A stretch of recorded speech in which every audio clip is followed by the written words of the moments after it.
understand why he was afraid that maybe someone else would get sick, which I completely understand and I appreciate, but not for a lack of trying on my part. I was definitely planning on being here, so feeling a little better. Still kind of got the hoarse voice, but I think it's getting better. And how about you guys? How's everything going?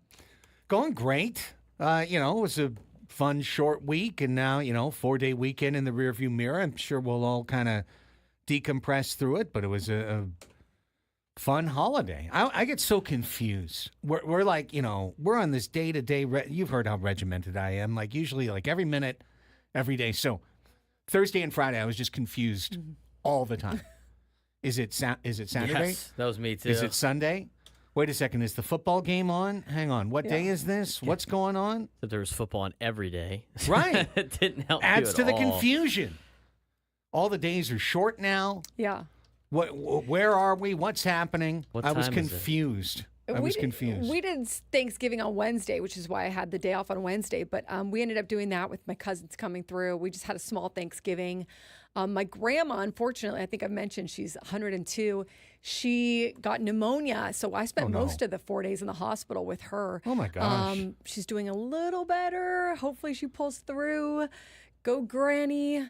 But it was otherwise good. We had a small Thanksgiving. No cops were called. No Narcan was administered. So I feel like it was a successful Thanksgiving. Okay. All right. Over 2 on that is always bar. a good time. Everybody seemed to get through it all right. You guys have a good one? Yes. It was good. We got to host this year for the first time in a long time. It was really good. Had a good time. Did some stuff over the weekend. Had a crazy story on Saturday night. Which you said you're saving that one for what's good. Is that right? I don't know if we have I mean, it's kind of long. I mean, it has to be set up, and it's I still think right now, just being like, did this actually happen? Did that actually happen last night? Did that actually happen? Oh man, it was great. We're gonna make an extra long what's good just for you. I think we have to. I mean, because we got to get your guys' what's goods in. I mean, we have some other what's goods too, like. Good for St. Augustine, starting the season 0-10, win a CIF championship. Unbelievable. Monte Vista had no business being in the playoff, according to the seedings. Rancho Buena Vista says we're not going to participate, and then Monte Vista's the 12 seed, wins the entire thing in Division 5. So now both of them are going to state. Some cool stories over the weekend in high school football. CalPreps wins MVP. That's right. Of San Diego section. Didn't Granite Hills win too? Granite won, yes. Granite won. Did Valhalla win, Braden? No, Valhalla didn't make the. Well, didn't. They were one of the 14 teams that didn't make the playoffs. Wow. When 80% make it, it's tough. It's tough. It is tough, but 6 teams going to state. They got their state pairings. We'll talk about that in the noon hour. USD events all weekend, which also threw off my calendar because it was like, all right, is today Friday or this feels like a Saturday? This feels like a Sunday. It's not. This is Saturday. This is Friday. NFL games on Friday and Thursday, and college games on Thursday, Friday, Saturday. So it really, really jacked everything up. Well, for yours truly, Dad came down on Thursday. Very simple Thanksgiving. Mitzi did a great job as usual. She's turned it into an art form where most of it she's cooking like the night before, the day before. It's a lot of reheating in the morning. It was kind of like, hey, put the turkey in the oven at 9 and, so on. And it's a Thanksgiving lunch. That's smart, though. Smart. She does a lot of her prep work ahead of time. Yeah. Don't spend the whole day in the kitchen, Right. That's what we did, too. Plus, it probably helps out in your oven a little bit. Exactly. Right. And, we got a small house anyway. So, we don't have a gigantic stainless steel built into the wall thing. It was great. Very, very, very quiet Thanksgiving. Like from a Thanksgiving standpoint, just like chill as it can be. Went to the Lynx on Friday, wearing the hat, with my buddy Gennaro. Always a great time. Yeah, the first time I had done it. Yeah. It was a lot of fun. At some point you probably think at some point like, wow, the amount between this and the 2 beers that I just bought, that was actually probably around at Aviara or another really nice golf course. It's true. Where you'd actually play a round of golf. If you've never been, the Lynx at Petco, they really do a nice job. They do a great job. And I want to give it a big green check or thumbs up or whatever it's you an want. experience more than like a... Mm-hmm. round of golf. Right. Right. And it's really more like Top Golf. You know, they've There you go. got Yeah, Exactly. very Yeah. top golfy. Right. Yeah, and you've got 10 holes. You know, you've got That are 10 all in the field. 10 spots to tee off. And you've got 10 targets on the field that you're aiming for. And they've created a ersatz green that they've spray painted around, and then a circle, and then a flag, and it's a 2 if you hit it there, and it's a 3 if you hit it there, so on and so forth. If you hit it in the stands, it's a 5 to discourage you just like trying to bomb golf balls into the stands or shoot them off the scoreboard or something. But yeah, it's a lot of fun. Really well done by the Padres. They bring you into like the Lexus Club area and let you chill in there. And of course, you could buy merchandise and buy this and buy that. And then, they have a host who takes you around and gives you each 2 balls per hole. Like, here's your 2 you can Cool. shoot. Okay. And keeps score and does the whole thing. And then gives us the hat at the end. And she did a great job. And like this year, you guys were Braden was telling me it's a little different in past years. This one like literally went through the Padres clubhouse. You're not shooting in there, but like you shot right in front of the dugout, and then you went through. You could take a picture in the dugout. They putt in there. They put the I'm sure they they putt do. in there. So it'd be cool to have a little putt, a little putt in there. That would've been but I'm funny. sure that's a little they want to keep that sacred ground, which is understandable. Well, they do, and Right. it's cordoned. You just go right down Sure, the middle. you can't and, just yeah, walk freely in the clubhouse. No right. photos, no Yeah. videos in Yeah. there, but they did let you take a picture of the Polaroid wall, but they've still got all the that's cool. Polaroid pictures Did up. you see the big sign above that says "No media past this point"? And Where they did take you go those down the steps down. out to the field? Yeah. Oh, well, okay. Well, there's a big sign there. No media. So that's a nice route that you got to Yeah, take. well, I wasn't Yeah. the media. know. Well, I mean, media. I'm saying like Yeah. usually it's no one besides like a Wow. Back official. in the day, they used to Yes. let us walk through Yeah, that. yes, they all did. the time. Yeah, no, that's been We all used to go sanctioned through off, there. corded off a few years ago, several Now you years have ago. to go Yeah. All right. Okay, got it. All right. Yes. But the Polaroid wall is really cool. Yeah, it's that's pretty nice. nice. Yeah. Yeah, so all of that was a lot of fun. Definitely, it was a good time as an experience, a good time, and it's well administered by the Padres. And I continue to, at least tip my cap, if not doff it, to the Padres, unique and creative ways to continue to leverage their space Yeah. throughout the course of the year to squeeze every dollar they can out of it. And I mean that in a good way. Concert, this, and everything else, just everything that they go, right? Sure. The Winter Wonderland's Yeah, next, yeah. right? As soon as Lynx is done, it's Winter Wonderland. Right. And that's another usage of their space for a month. And a lot of people have a great time with that. So Yeah, and I feel like the Lynx has to have been somewhat successful because this is I don't know what year it is, but they've been doing it for a while now. Yeah. For the Lynx, so probably still get a pretty decent following that wants to go out there and participate. But a cool way like that in Winter Wonderland and whatnot to also kind of see the stadium in a different light, not just for a game, So sounds like a great good photo time. op stuff Right, too. Like, exactly. I've got, if you check out my Instagram at 619 Sports and Life, I've got cool shots of teeing off like right behind, up our deck, and you've got the whole Petco Park kind of framing you. Sure. It's cool. It was a Yeah. lot of fun. So yeah, that was Friday. Charisma says it was a 10th anniversary of the Lynx at Petco. Thank you, Charisma. Oh, yeah, there you go. so it's a pretty good run there. For Yeah. I feel like if it wasn't,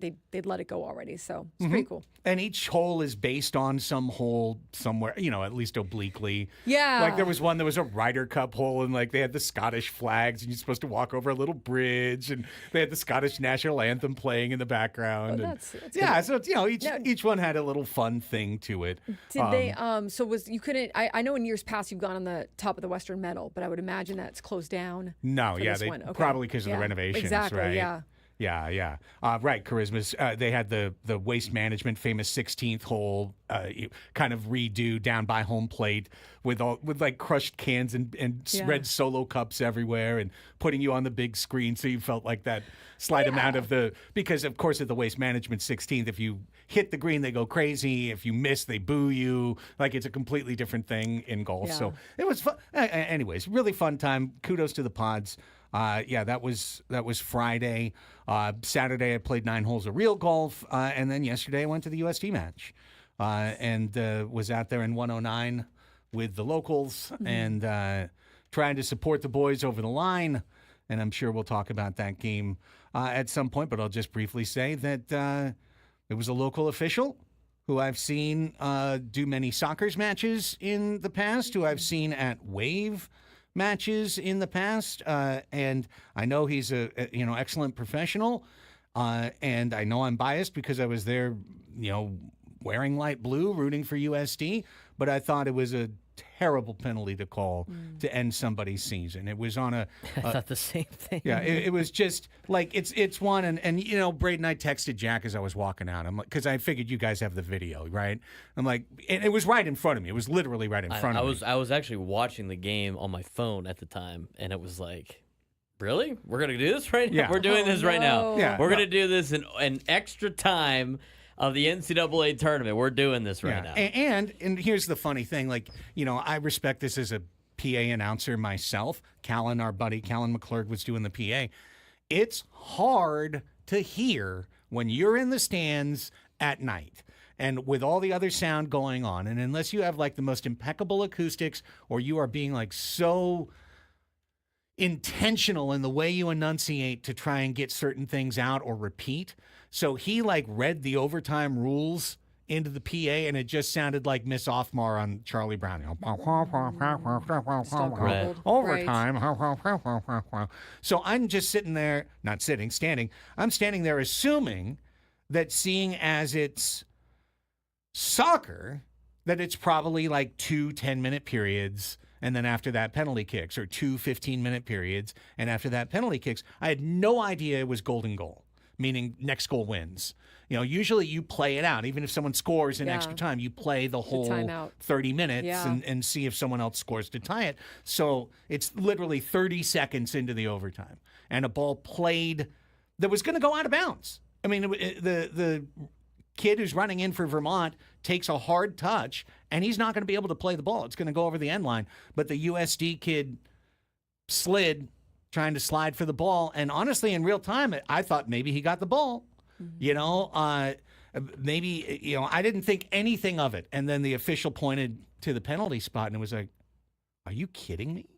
Are you kidding me? We're going to call a penalty here? And again, I thought it was to put them behind in extra time, and then the Catamounts kid scores, and then everyone starts running around the field like crazy, and then the scoreboard starts flashing, Vermont wins, and I'm like, oh, we're done? It's over. We're going to be done on that. We're going to be done on that. Kid was not attacking goal. Was it in the 18? Was it in the penalty area? Yes, it was.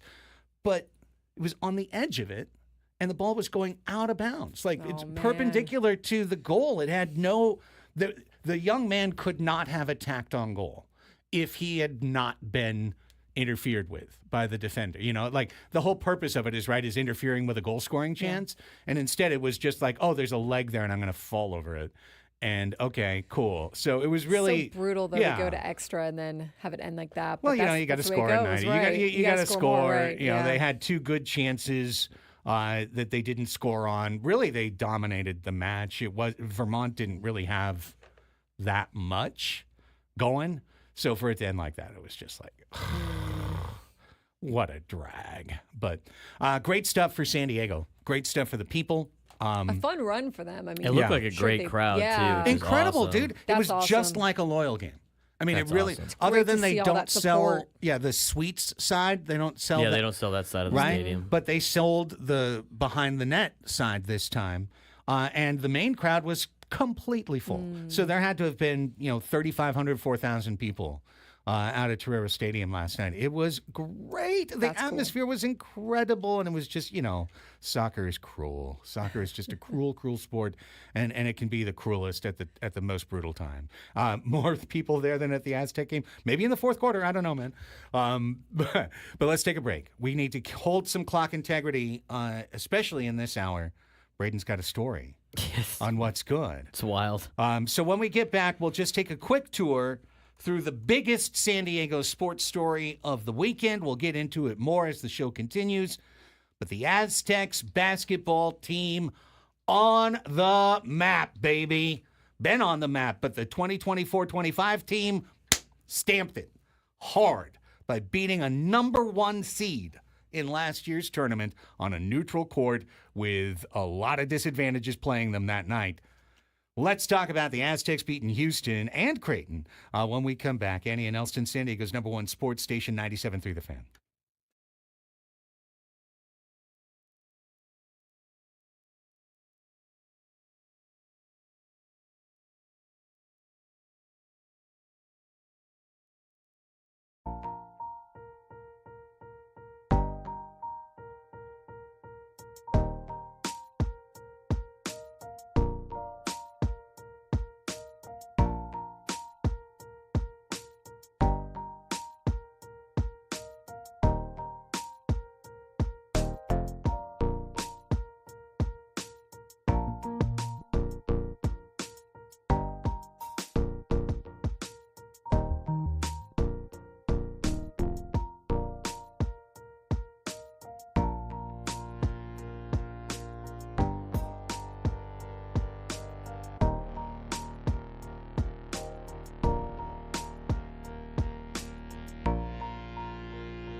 10:23 on the Fan. Annie and Elsten here with you. Rolling start of a 5-show work week as we barrel through December. Head toward a Christmas break to end the year, and then we'll roll into year 2 of the program and the 2025 Padres season and everything else. Winter meetings are next week. We'll talk some baseball at the top of the hour, as we usually do. Right now, let's get into the number one San Diego sports story from the last 4 days. Has to be, objectively speaking, San Diego State at the Players Era Festival in Las Vegas. First year for this new NIL money-soaked tournament at T-Mobile Arena. And the Aztecs acquit themselves quite nicely. They beat Creighton back on Tuesday when you were out that day. Yeah. And that was actually during the show that they beat Creighton. By the time the show was over, we're talking about an 18-point win. Then on Wednesday, they played Oregon tough and wound up falling to the Ducks in the second game of the back-to-back. Oregon really took care of business on the boards that night. That sent the Ducks into the championship game. As the other side of the bracket sorted out, the Aztecs found themselves in the third-place game, and the team that fell to them was the team that was supposed to be in the championship game, 6th-ranked Houston. Coach Kelvin Sampson's team that was the number one seed, one of the number one seeds in the NCAA tournament last year, that brought back most of its team from last year's squad. So definitely a situation where the Aztecs were supposed to lose. They were in a situation, young team, third game of the tournament. Houston, best defensive team in the country, holds everyone to 50 points. And, I'm watching the first half, and I think the Aztecs got literally 25 points in the first half. They were down 30-25, and I was like, all right, this is kind of going the way that everyone told me it was going to go. I don't watch a lot of Houston basketball, but, suffocating, and then watching again in the third quarter, and well, yep, okay, we're down like 8 and 9 and having a hard time scoring, and here come the Aztecs. The last 10 minutes, fight their way back in. Bird hits free throws at the very end of regulation. They go to overtime. I get the message, game's going over. I'm like, are you kidding me? We forced overtime in this game? And in overtime, tell you what, Houston couldn't make a shot. Aztecs defense really solid. They've got rim protection, and San Diego State guts out the win. Now they beat 2 ranked teams in a week. The 2 teams they've lost to are 2 great teams that are going to be ranked. Oregon leading the Big Ten right now. Gonzaga, perennial power. So you've got 2 good losses on your resume, and now you've got a win, Annie, that literally third week in March, people are still going to be talking about the Aztecs beat Houston. Yeah, it's a huge win for them. It's a huge win for the confidence of that team, too. A team that has 5 new starters and a rotation that features 3 freshmen. You got to see good games there from Jared Coleman-Jones, from Farrell Compton, Magoon Gwath, again, coming in clutch. So you're starting to see the growth of this team and what they can be and what the potential is for this program, as it usually is every year under Brian Dutcher and Coach Fisher. But you saw the toughness again. I mean, they were pretty much left for dead, and they had that tenacity that they normally do in this program. They had that toughness, able to come back and able to get that win. And I also liked the tournament. I thought the tournament itself, now I know that they still have to get the money in the bank and deposit it in their account for it to completely turn out to be a good tournament, or the kind of tournament that they want to participate in for years to come. But to play that level of competition and to do it in hours away from San Diego, an hour's flight away from San Diego at this point in the season, that's a huge boost for this program and for San Diego State. And I can see a lot of why they wanted to do this. And then to get that win, hats off to them. They did a great job. Yeah, it's $1.15 million that they wind up getting for their NIL collective for the Mesa Foundation. And the first $1 million was for all 8 teams, but third place got an extra $150,000. So, I don't know. That could be your backup point guard next year. I don't know what it's going to be, but... Yeah. And is this kind of the future, right? I mean, you're going to see more of these pop up and maybe bigger pools. And I would imagine that this is going to be a thing as long as they're run well. And this one seemed to be to go off without a hitch for everything that needed to. Well, I know I read this morning that they're going to expand it from 8 to 18 schools next year. And they're going to have basically try to take over Vegas Thanksgiving weekend with college basketball and make it a 3-venue situation. So I'm sure T-Mobile and Thomas and Mack and maybe Orleans, like having 3 different arenas, kicking it there during the Thanksgiving week and just make that a real destination thing. Well, that figures. That plays into Vegas's plans, right? Come and stay for the whole week. From all around the country. You make it a Thanksgiving weekend sort of thing. Bring right? 18 fan bases in. Well, if you're gonna get $1 million check cut to you, the Aztecs will show up every year. And I understand they've got a 3-year commitment. That's amazing. That's $3 million right there. But for Coach Dutcher to have his team where it is, we talked about it at the start of this 4-game out-of-conference stretch that started with Gonzaga and ended with this unknown opponent that winds up being Gonzaga level in Houston, a top 6 program. That if you got 2 wins out of this, you were just going to be going crazy happy. So they got 2 wins out of it, and they're going crazy. And getting 2 wins, and one of them's Houston. It would have been a different thing to have beaten Oregon and then gotten crushed by Houston in a championship. You would have made a little more money, but still, no, you beat Houston at the end of it, so you got the money and you got the NCAA prize, the Ken Palm rating prize that literally the Aztecs, as long as they just take care of business and don't really stub their toe in conference, they're going to March. Yeah, that kind of win puts eyes all over them. And again, for a program that has always had that toughness and that great defense and the ability to never say die, but then also with all the turnover they've had, it was not a given for the Aztecs basketball team to just get off to a great starter to be able at this point in the season to necessarily find their way. They've had injuries as well, so to their key players, but they were able to pretty quickly get up to speed there and get a big win for that program. So nice job by them for sure. I watch with kind of that NBA eye because I watch way more NBA than college. I don't know how long Magoon Gwath is going to be on campus at San Diego State. He could be an NBA player next year.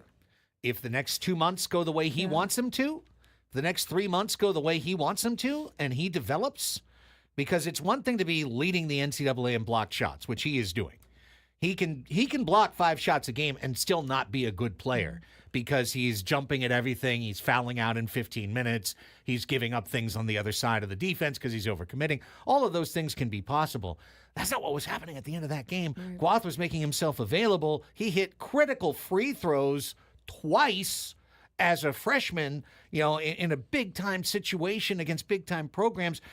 If he's going to go on this path, he's going to be the player people are talking about off this Aztecs team. And a game where they were so far behind, and like you said, you turned it off, you turned away from it, you thought, okay, this game's a wrap, but able to still have the presence of mind to be able to pull out that win. We talked about this not last week, but the week before, right, with Gwath. He just needs a little more experience, a little priming, a little kind of technical help wherever he needs it. And then I think he's got the potential to be really, really good. And that's what they saw in him originally. So, I mean, this is the guy that's just got a little maybe roughness around the edges. But once you get that in check, and Brian Dutcher has, nothing but patience and the ability for him and his staff to do that and to get that done. And you bring out you unlock what he has in him. Because remember, too, he didn't get to play a lot in his senior year. Then, I mean, he's going to be, I think, a huge presence. He already is a huge presence becoming that on this team. Yeah, Farrell Compton, too, freshman, starting to come into his own. That Gonzaga game, he had cramps. He really didn't make too much of an impact in the game. You started to see that impact. I think he had 13 against Houston, but starting to show himself. As you mentioned, Jared Coleman-Jones hitting some threes, stretching the floor, doing good things. So San Diego State has a team now that you can really start to dream on. You look at their guard rotation, you're excited because you see what Bird can do. You know that Waters is still on the way back. And that he's not even in this mix yet. So that's another versatile playmaker and shooter that the Aztecs are going to have. But the way Davis is shooting the ball, Nick Boyd really didn't have a great tournament in terms of shooting the ball. He had a pretty poor tournament. But Bird makes up the slack there. Coleman-Jones takes up the slack there. So San Diego State just incredible. You couldn't really have asked for too much more. I mean, sure, you could have dreamed on sweeping the tournament or, beating Gonzaga at home. But honestly, for where they are, young team coming together, all new starting lineup, I think this was just an absolutely ideal week. And for sure, the biggest story in San Diego sports from the weekend that was. All right, when we come back, what's good? Which is our Monday tradition here on Annie and Elsten. And Braden said, clear the runway. Yes. So, Heck of a story. Brayden, Yeah. I feel like you're not going to put the fries on the bag on this one. No, probably not. It's something that it's just can't believe it happened. Okay. well, I want to know. So we'll find out. So we got to play this break first. So stay right there. Annie and Elsten on the Fan.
This hour on 97.3 The Fan is brought to you by Buffalo Wild Wings.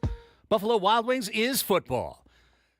Hey, San Diego sports fans, head to your local Buffalo Wild Wings and try their new maple chipotle sauce for rich maple sweetness and a mild smoky chipotle heat, or for a bit of a kick, check out the new Cajun sauce for a rich blend of spicy and tangy pepper sauce. Stop by your San Diego B-Dubs or order now for takeout and delivery with Buffalo Wild Wings Go.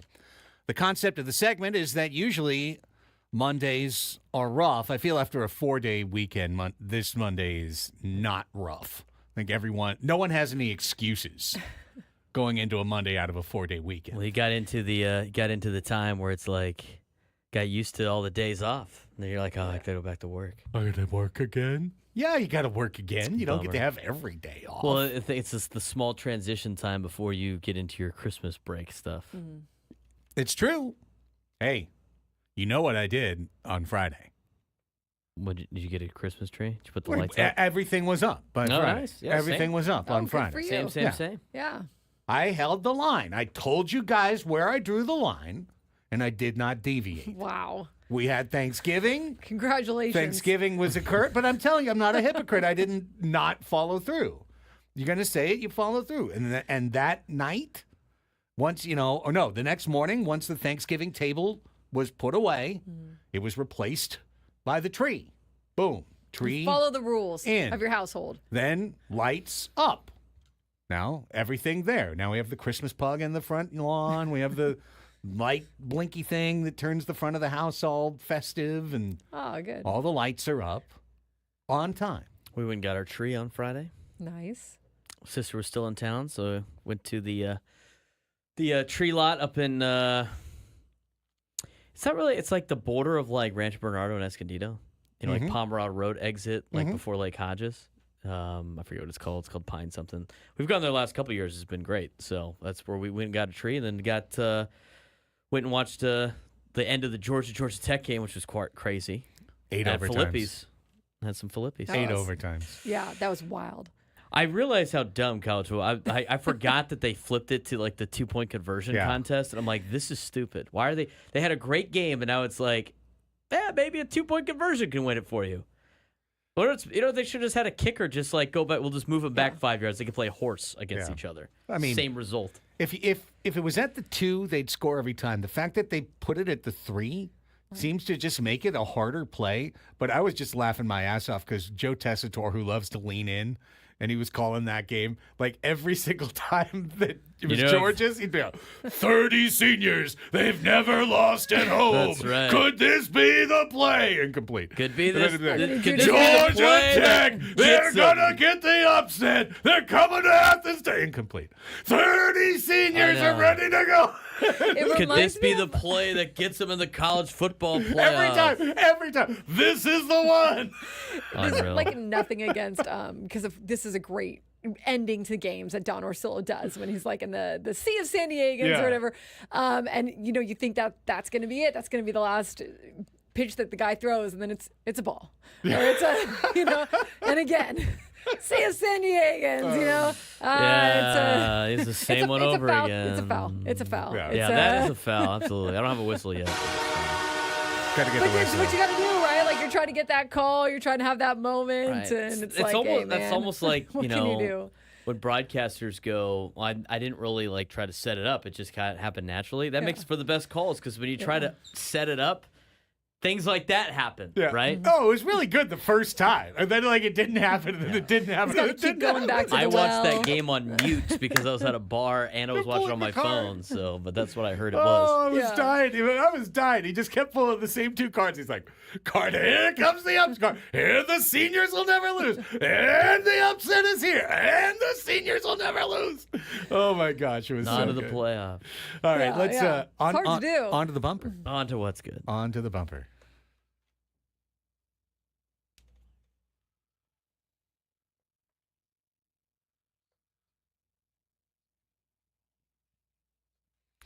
All right, I'm going to just submit putting up the lights as my what's good. Oh, nice. I'm trying to clear the floor. I'll make mine short. My what's good goes to the Rady Children's Invitational halftime show.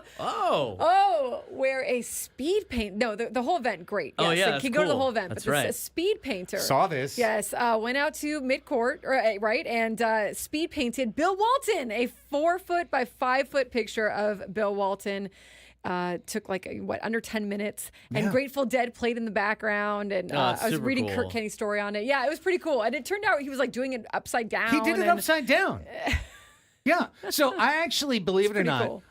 So Purdue played North Carolina State in the first, a Final Four rematch. So I was watching that game. I think it was on Thanksgiving, wasn't it? I was watching that game in the afternoon, and so I saw it was on literally Thanksgiving. Yeah, they came out of the halftime commercial, right, and they showed the guy flip it over. And they're like, "Whoa, it's Bill Walton!" And then he jumped and put a handprint on the top of it, and that was kind of his signature on it. Yeah, it's at the very top, and I just thought it was a nice touch. Some Grateful Dead playing in the background, and speed painter. That's a lucrative business, I guess. If they want you to come out and paint something real quick, you don't have time to wait around. That's right. This is what you got to do. I'm good and I'm fast. Yes, That's right. that's good. All right, Braden, what's good? All right, so Saturday night I do the USD women's basketball game, right, and then they lose to Alabama A&M. I get home, it's 7:00, and then my parents we're going to the Aztec game. I was like, we got extra tickets. You want to go? I'm like, why not? Go to the Aztec game. Sure. Might as well. So we go to the Aztec game, meet with my buddy who's got season tickets. They're a big, booster family of San Diego State. Hung out with him and his nice little suite that he has. And then right around halftime, it was like, all right, well, this, we waited till about the start of the third quarter. And then once the disaster started of watching San Diego State try to convert a fourth down, we're like, let's go out. Let's go somewhere else. And so we're like, okay. So we go out in North County. He wanted to meet up with his buddies at a place called Instant Replay, but then they ended up bailing already at that point. So we went to our local spot. We went to Pitchers. Pitchers is our me and my other friend's local watering hole. Walked in, and there's a wedding party going on, which immediately was like stadium pulse high when you're in your home field and you don't know everybody. None of the bartenders that usually work there were working there. Weird. And the wedding party was there, so younger people that are usually never there in suits were there. And it kind of threw over, everybody's like, wait a minute, what's going on? What's going on here? But we have a good time at Pitchers. We stay out late and go to In-N-Out and we get home. And, I got dropped off from my friends. And I was tired, had a nice helping of drinks that night. And so I go to bed. And before we went out, my brother, I was going to have him come out. I was like, why don't you come out with us? He's like, no, I got to get up early tomorrow. I don't need to go out. And I was like, okay. All right. He had softball in the morning, but, he wasn't going to get up super early. He was just going to get up, to play softball at 8 something in the morning. So I get home. It's 1 o'clock or something like that. I go to bed, and I drank a ton of water before I went to bed and everything like that. So around 5:30 in the morning, I have to go to the bathroom. Sure. And so I get up to go to the bathroom, and I turn the light on, and in the bathroom, it was like, wait a minute, what's going on in here? It was just things were out of place. So I was like, this is kind of odd. So I look, and there is a bottle of super cheap pink wine. Pink. Think about the worst drink you could possibly drink in college. No, in one of those. It was in a prosecco bottle. It was pink prosecco unopened. I'm like, what is that doing there? And I'm starting to think to myself, I'm like, I don't think I put that there. And then I was like, did Matt go? What is that? That's weird. I look down to my left, and there's jeans and a t-shirt sitting there. And I'm like, whose clothes are these? And I was like, did Matt female or male? They're male clothes. Okay. And I was like, did Matt go out after I got home? I got home at 1:30. It's not like he could have snuck out after. I mean, all his car was there and his door was locked, everything. I'm like, what is this? So I go to the bathroom, and the bathroom that my brother and I use upstairs, we never use the shower. There's another shower upstairs that my when my parents remodeled their house that we use, that's a way better shower. Are you jealous of all these bathrooms and showers? Just a side note. But go ahead. Keep going. Yes, but I was letting it go, but now you brought it up. But, Sorry. Yeah. So anyway, we never use this shower. And like the shower curtain's closed. I'm like, this is weird. This is never closed. This is usually open. And then I touched like the wall. The wall's damp and it's like warm in there. I'm like, so somebody just took a shower. I'm like, it's 5:30. What is my brother possibly getting up for? And why is there like remnants of like a big night that I'm sitting like, I swear this is not me. This can't be me. Why is my brother up so early? And so I go to the bathroom and then I look, there's like a little bit of barf in the shower. And I'm like, okay. What is going on? The plot thickens. And I was like, I didn't throw up. Or I know for a congeals. fact I did not throw up. And I was like, I don't know if any of these people, like, and none of my buddies stayed over. But I'm like, well, maybe Matt had somebody come over later, whatever. Right. So I go to bed. And then, like, I go back to bed. And then, like, all of a sudden the light's on and there's movement around in the house. And I'm like, what is my brother doing right now? He doesn't have to be up till 8. Why is he up? And so I just kind of like, I'm pondering that. And then I kind of go back down. I kind of go back to sleep. So my brother wakes up, he walks downstairs, and there are 3 bags of luggage sitting at the bottom of the stairs. And he's like, whose luggage is this? This is not, whose luggage is this? My sister just got dropped off at the airport like the night before. She already landed in Nashville and said she was home safe, whatever. And he's like, whose luggage is this? Maybe one of Braden's friends stayed over, which wasn't the case. He didn't know that at the time. My mom comes downstairs, and she goes, whose luggage is this? Did someone think you guys were an Airbnb? He's like, whose luggage is this? What is going on? My dad asked my mom when he was, Dawn, whose luggage is this? And she's like, I don't know. I don't know who luggage this is. They all assume one of my friends spent the night.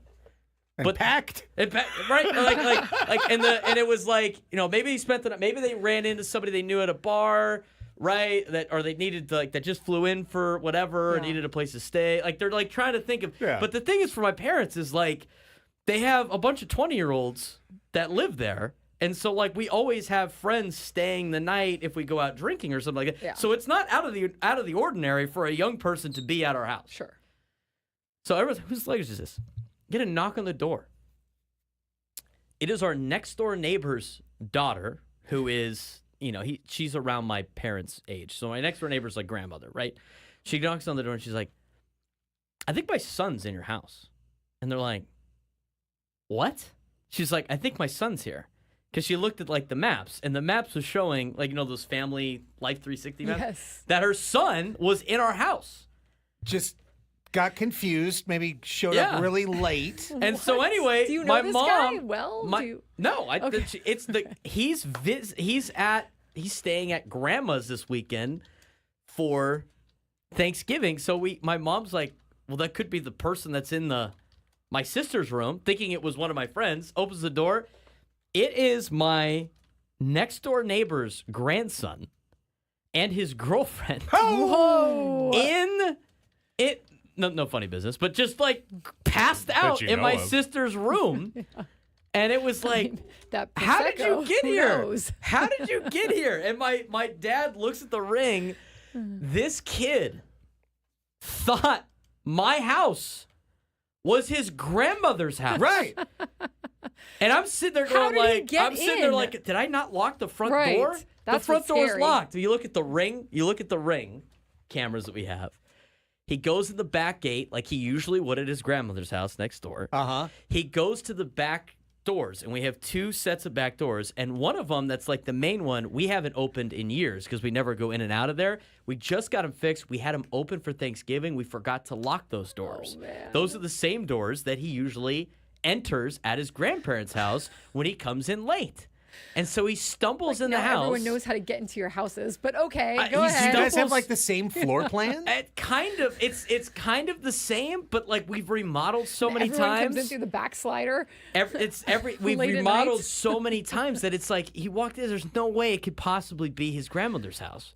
He goes to the front door. He But unlocks maybe he the had door. some tipsy night, right? Oh, Like, he was Right, hammered on right. video. So He was hammered. He didn't know where he was. That guy was speaking Mandarin. He had no idea what was going on.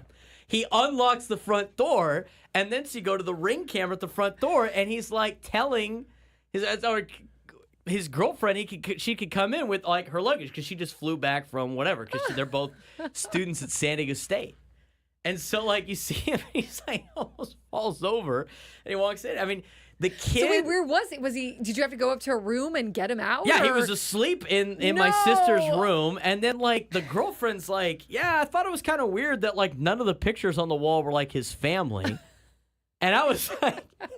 What if they would have gotten him dead? In the world? And I was like, there's so many scenarios where this could have ended so poorly for that kid, Oh right? my God, yes. Like, I mean, think about it. Like any type of intruder. Yeah. I mean, if it happens the day before, my sister's still staying there, right? And so Right. now it's like there's Someone's this kid crawling that's in bed, right, yeah. that's in, or like any other night, my brother's buddies are sleeping over, and now it's like. Spider-Man meme. Everybody's pointing at each other. How like, did they what even is know this? what room to go to? That's the room he stays in at his grandmother's house. He Wow. literally just, as a zombie, walked through the house like it was his grandmother's house. He took a towel from the bottom bathroom, went upstairs, took a shower.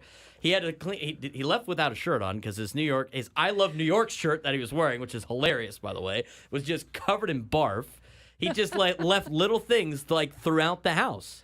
Now he's part of the Soprano family. Well, the best part, You guys should have him over for dinner. The best part is when he came over to apologize the next day, and we got a lot to break down on this. There's even a different twist of just Oh my God. how small of a world this is. I'll tell you when we come back. Well, please, this reverse Home Alone story This is a continues. TV movie. after this. Insane.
This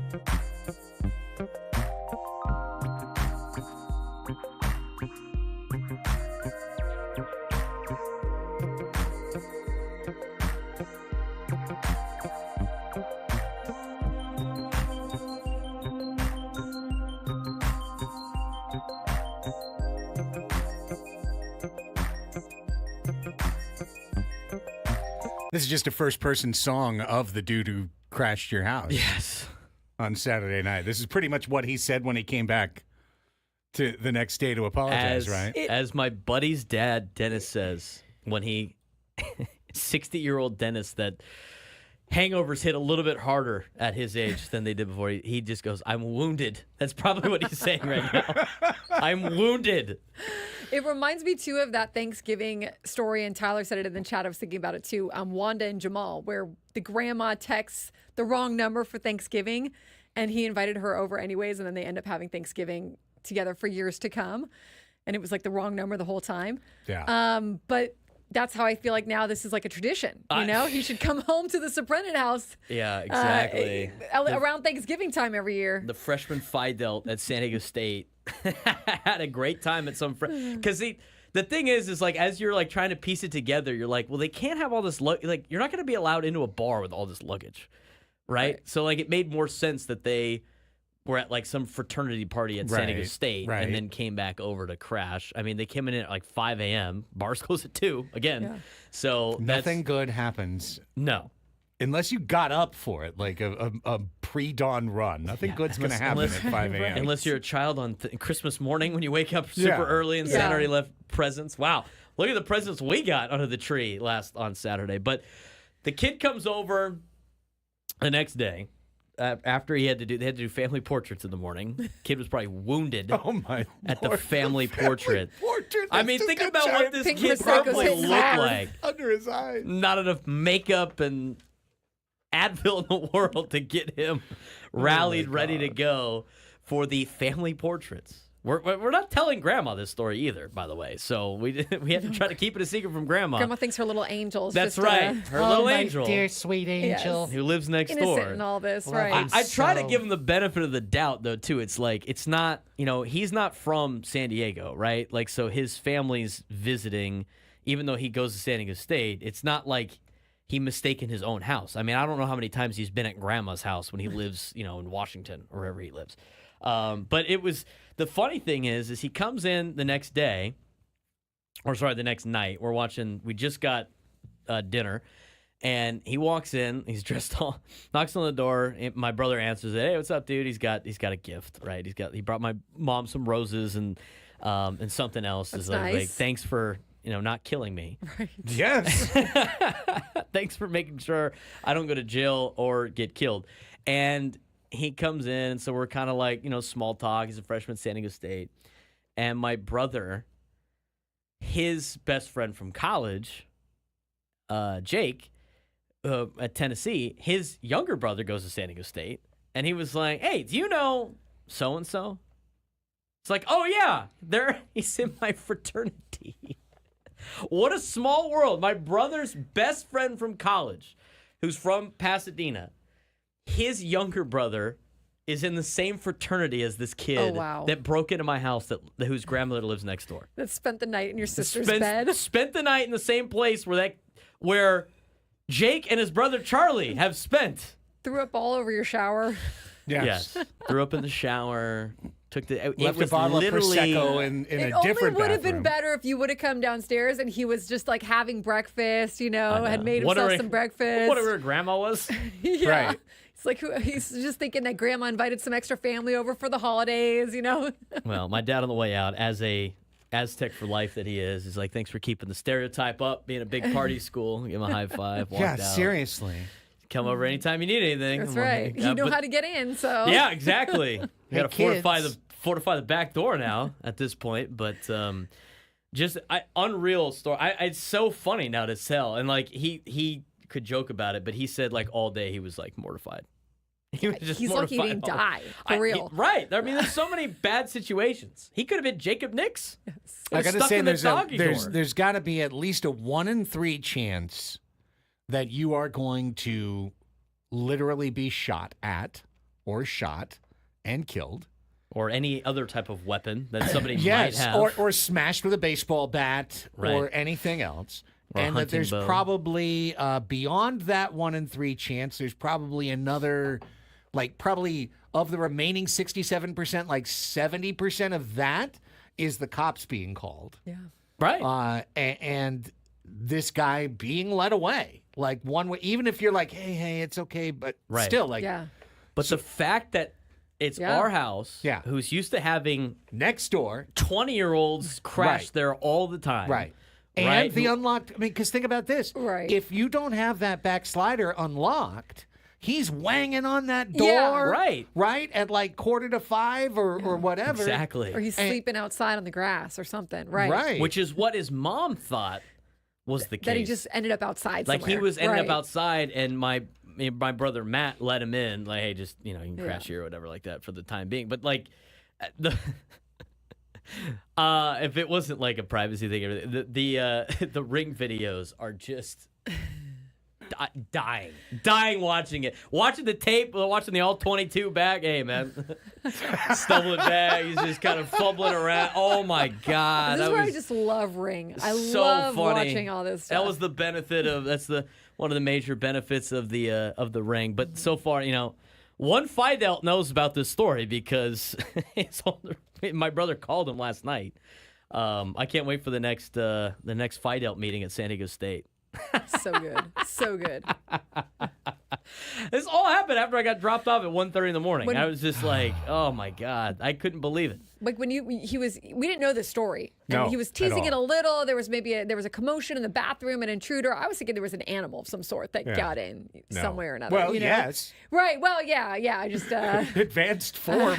Worst version. party animal got in. Yeah, right. exactly. It's so funny. Like the whole deal about it was just. It's great. I mean, it's a story that ends well, so it's great. But Yeah, again, it's like, my parents understand. They have, Yeah. 20-something-year-old kids that all just went through college, right? The whole time they're like, thank God you didn't make us do that. I'm like, well, some of us are responsible.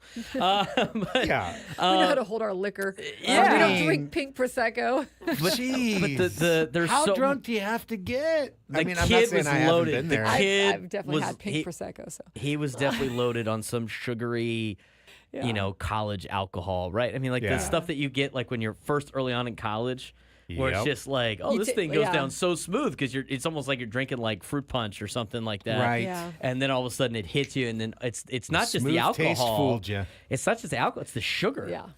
I mean, it just like wipes you out. I mean, the guy was he was a zombie on the ring, like just stumbling Yeah. in the backyard. Lost. The fact that and it didn't even look like he could really see what was going on. The fact that he was able to just put it together was insane. And again, we have 2 doors in the back. We go through one of them, and the other one we never go through because it was broken for years. Just got it fixed. And literally on Thanksgiving, I remember my mom, because we had some coolers in the back for, Thanksgiving. It was kind of an in and out Thanksgiving because it was a great afternoon in San Diego. My mom's like, we'll just open these doors. I'm like, we never open those doors. She's like, yeah, we'll open those doors. So, when we usually shut down the house, we never check that door because it's never unlocked. And so that's why that door, because all the other ones were locked. My dad, we'd locked that one was locked. I locked the doors when I came back, and it was the one that we never opened that happened to be unlocked that time. And that's how he got in, and then he just let his girlfriend in through the front door, and I don't know how she was sober the whole time. I don't know how she could not recognize the fact that there was not a single picture of anybody in his family who she has met before. And she was like, well, I just thought it was maybe like your cousins or uncles or something. I'm like, why would we have so many pictures of just them? And a gigantic family portrait. Yeah. But it's 5 and it's That's quiet. right. dark You're trying and to be just quick. trying to go to sleep, Right. right. Presumably, you're trying to not wake up grandma Yeah. because grandma's supposed to be there because it's supposed to be her house. Right. So you're thinking about grandma. I changed my toothbrush this morning just in case. Yeah. I was just like, Why not? You know what? Why not? Safety Who knows first. what else he used in the Safety bathroom? first. Right? Yeah. So I can throw that away. Let's get the new one out. So that is going to be a great story for him to tell. I only get to hear some of it. He only remembers some of it too. So it's a he great is story. never going to tell that story. Oh, I think he's going to tell it for years. You know what's going to to happen come. once? I think he's going to memory hold that bad No, boy. I don't. That's a great story to tell at like Thanksgiving in 15 years. Yes. Right. Because he does have he does have an older sister that was was staying at grandma's house too. So she probably already knows. Because the only one that doesn't know. Punk him on Oh, for yeah. years. Like that's like she's going to talk He so much said trash. that it almost came up at dinner, and the parents hushed it real quick because grandma didn't need to know. But Poor dear sweet grandma. in about 5 when that kid is graduated, moved on, doing great things, hopefully for San Diego State Aztec alumni, he could tell that story at Thanksgiving. Remember the Thanksgiving where you went through the neighbor's house at grandmother's? Here's the kicker. They didn't realize, but grandma is a gigantic 97.3 The Fan listener. That's right. And now she knows everything. How about that too? He happens to stumble in the guy's house that happens to be the one that talks on the radio Yeah, it's a from 10 radio to show. 2 every day. It's like everyone's going to know now, buddy. Hey. I can't wait for all the Aztecs, the San Diego State kids that walk around right now that listen to our show that are just like knocking on Fidel's door. They're asking all the Fidels if they know which kid it is. Hey, I'll be at San Diego State on Saturday. USD plays the Aztecs. I fully expect Fidel to draw me a sign for the for the student section. Such a cautionary tale. Guys. It really is though. Great story. Yeah, nothing good happens after 2 a.m. That's an axiom that holds true to this day.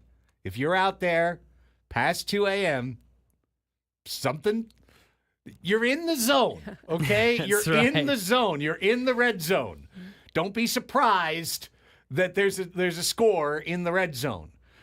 So that's one. Two, isn't it the thing of kids these days? But it's not just to have some drinks, right? It's to get bleeped up like I'm so smashed. I've been there. That's all kids. That's all I kids in our know. generation, I right? know. We did that. Yes, we did. My buddy Sam. So silly though. My buddy is. Sam, You who I look went that out way, yeah. with, we told multiple times before, my sister's gone. You can stay in her room tonight. And he took the Uber home from In-N-Out. Otherwise, he could have been joined by 2 freshmen at San Diego State in the middle of the night. As an Aztec alumni that he is. I mean, that could have been a disaster, too. There's so many disasters that could have happened. Oh, so my gosh. for all of you parents out there, tell the story. Make sure your kid knows how to get in the house. Make sure they double check it's the right house. Make sure you lock your door. Right. I mean, I Yes. don't think this kid's going to make that mistake ever again. He really dodged a major, I don't want to say bullet, but he really dodged a major bullet in this particular did. sense for multiple Yeah. ways.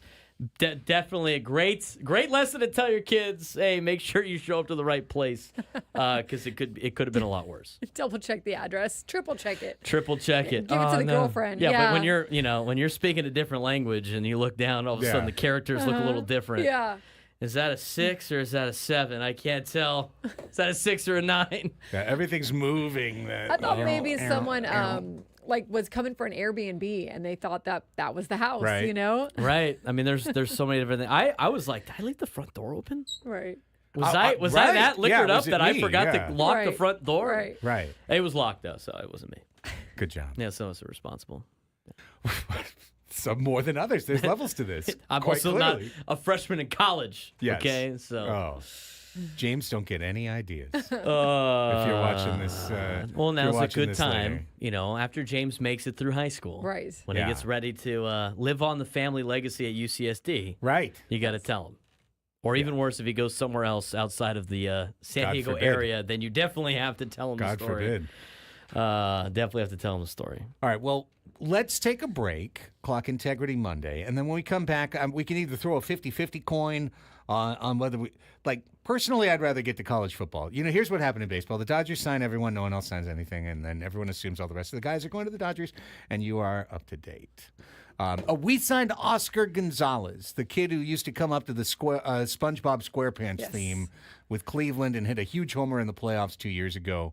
And basically hasn't been in the big sense. So, Well, the Chihuahuas are fired up then. yeah, big time hitter for El Paso. Really good in 2023, not so much last year. Yeah, good in 2022. Yeah. Bad in 23, minors right. in 2024, Four. and now are minors. in 2025. So Assume he will compete for a spot. Well, it just depends, right? I mean, it'll be a sign of trouble. I would think if that he will competes get for an a invite. spot. Yeah, I mean, it will be a sign of they haven't brought anyone back, and Jerks and Profar went and signed somewhere else. I'm not looking forward to the justifying Beside Oscar that. Gonzalez in left field. No, it's okay. He hit 11 homers in 22. You know, we need a Padres. We need a free agent to stumble into Petco Park and just be like, "This is where I'm going to sign." Just squat. That's right. Right? We need one of those. I really would much prefer the world where we're talking about if we overpaid to bring Jurickson back than the world where we just pick any ass outfielder and go, well, last year we signed Jurickson for $1 million, so we Yeah, let's signed not this do dude that. for $1 million, so maybe he'll be as good as Jurickson. Like, no, let's not do that. That's your brief baseball. So when we come back, college football. Boy, we talked about this Wednesday, Braden. Yeah. Ryan Day, you're just not the man for the moment. It's on the hot seat. You've made the moment too big for yourself. Ohio State fans posted his address Oh, after that game. don't People do are that. insane. Don't do that. People are insane.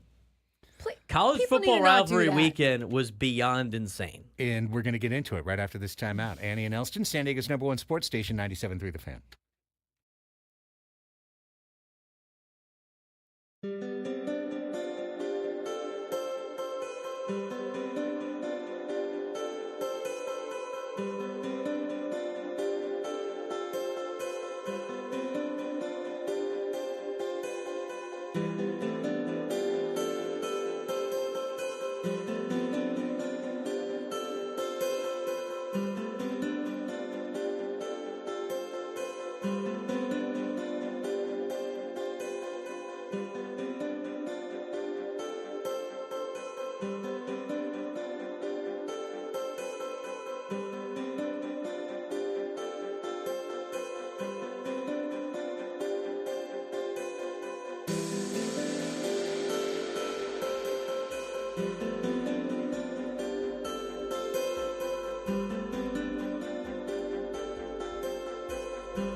Hey, here's something really exciting.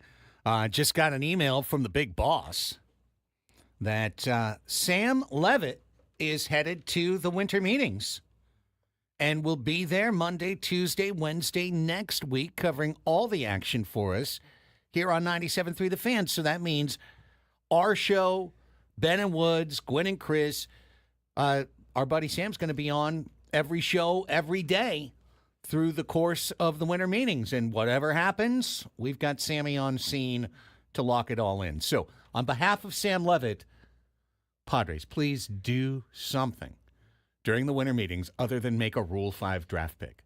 Please do something to justify the budget, because they will make a Rule 5 draft pick. The everyday daily check-ins on each show, if nothing's happening, is can he create some news for us? Yeah, quite a stretch, but it'll be good. It'll be good to check in with him, right? And hopefully there is some traction or some news or some maybe even from other teams to talk about, and who knows, Juan Soto news, who knows. I think Adam in the chat, I think Adam, our boss, who just finally chimed in the chat, I think he needs to go in the Rewind app and hear the last 30 minutes. Right. No kidding, that was a lot of fun.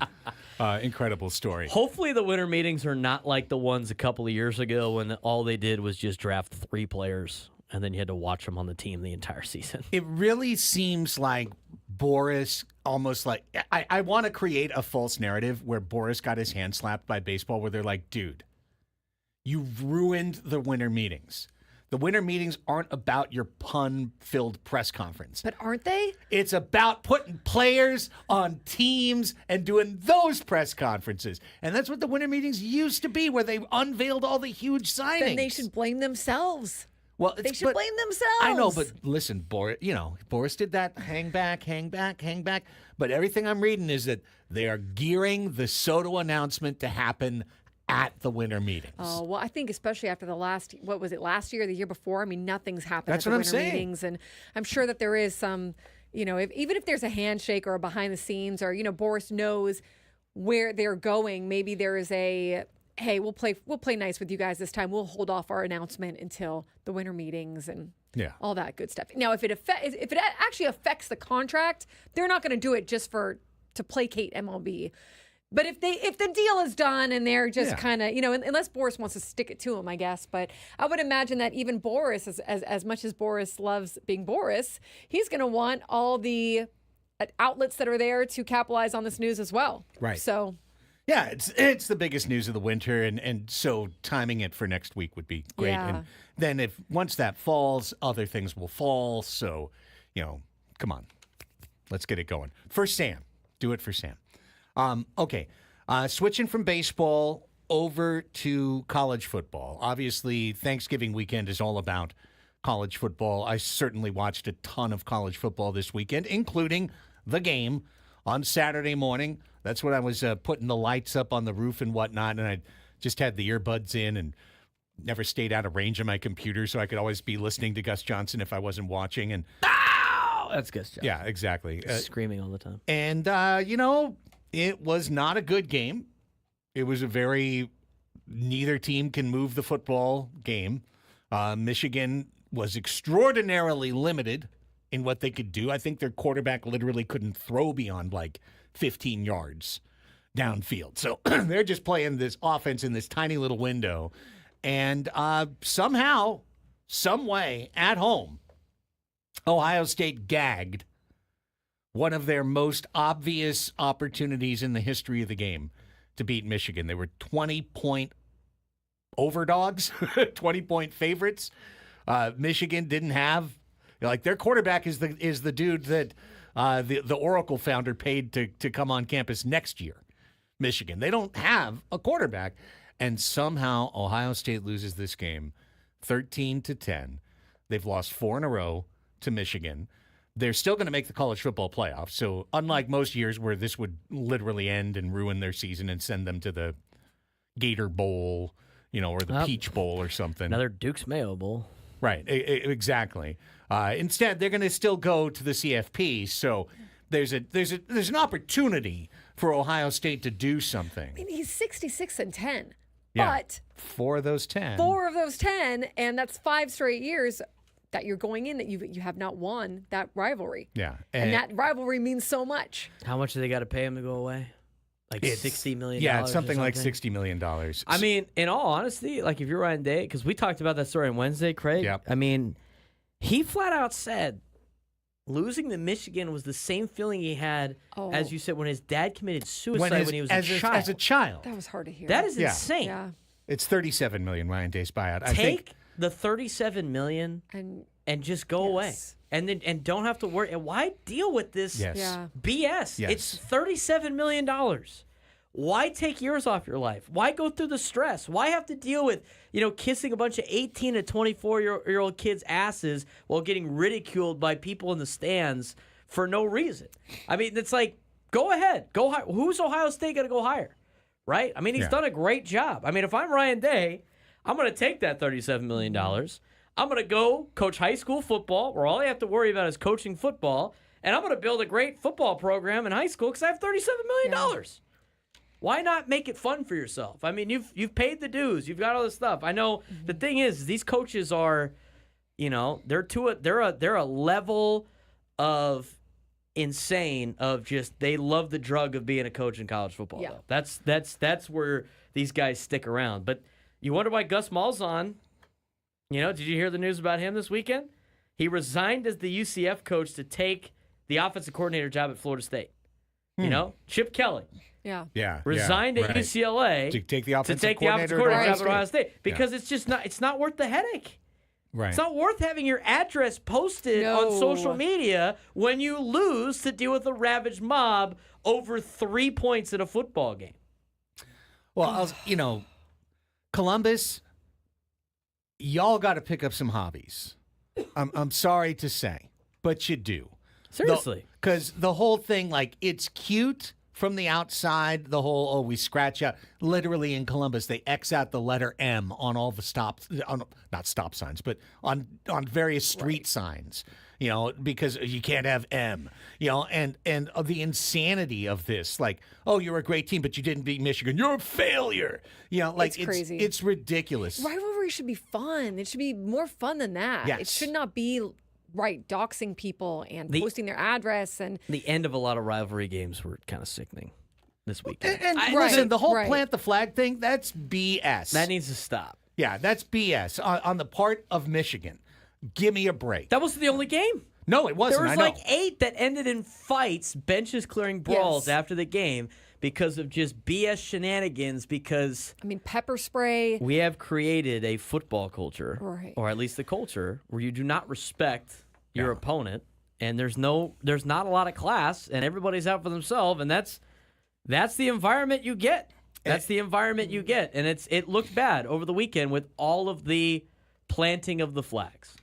But can I tell you something, just to keep it on Ohio State for a second? And listen, I'm sure Ryan Day is a good coach. He has literally $20 million of NIL in his payroll on his team. His record is good. His record says he's not a slouch of a coach. Right. But based on his resources, his record is supposed to be good. True, too. Right? Mm-hmm. He is managing a top 3 program, and in terms of money, a top 1 program. A program this people want year. to play at, right? Right. So, and one that has those expectations built in. So you're supposed to have a great record. It's, it's not, you don't get credit for beating whatever, he also didn't Purdue. Run, it's not that hard to run. People run those things into the ground. We have seen that. Yes. Yeah, you still need to be able to get the culture right and win. But here's the thing. This, and so I almost feel bad in saying it, but I don't feel bad in saying it. We played those clips on Wednesday. It was clear Ryan Day has made this more than it is. It's not a football game to him. It's the second coming. He's equating it to the most traumatic moment. Do you have to be that way now? Do you know what I mean? As a coach, is that how you have to be like now do as you the head really? coach? I don't think so. To be like what? To be so over the top, winning is everything, nothing. It's as bad as his dad dying. Would Phil Jackson have handled it that way? No, I agree with you, but is that the culture now in college football where everything is just? You gotta put it in perspective of it's his livelihood, right? So imagine your entire job and what your family does and where they live relies on the success of 18 to 25-year-olds playing a game. Ugh. I mean, that's what it is, right? Right. And if we are talking about how just losing to Michigan is good enough to make sure his family leaves Columbus, Ohio, and gets uprooted and moves somewhere else, then yeah, you kind of have to have that mentality, right? Your entire life is riding on what 18 to 24-year-old kids, same age kids as the ones that stumble into my house. Right.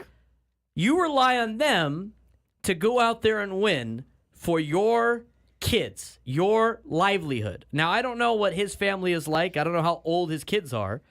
But for anybody that is a parent of any type of kid in middle school, it's like, hey, look, sorry, we're moving to North Dakota now because that's where dad got a job because the 18 to 24-year-olds couldn't beat the 18 to 24-year-olds at Michigan.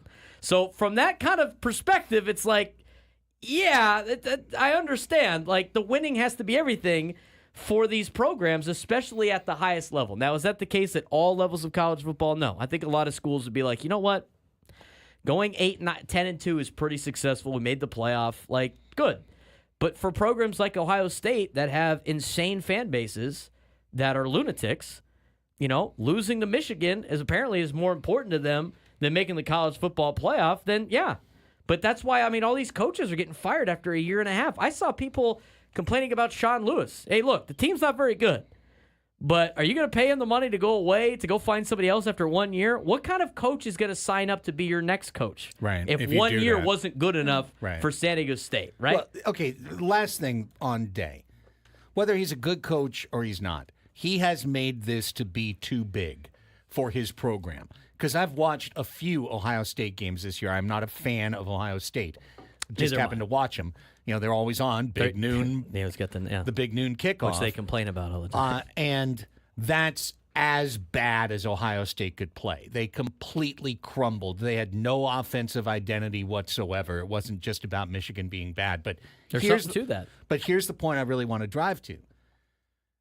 I thought it was one of the most damning pieces of video I'd seen in a long time because Ryan Day is not just the head coach. He's the leader of the men. Everything you just talked about, the vagaries of putting 18 to 22-year-olds in charge of your life and all of that.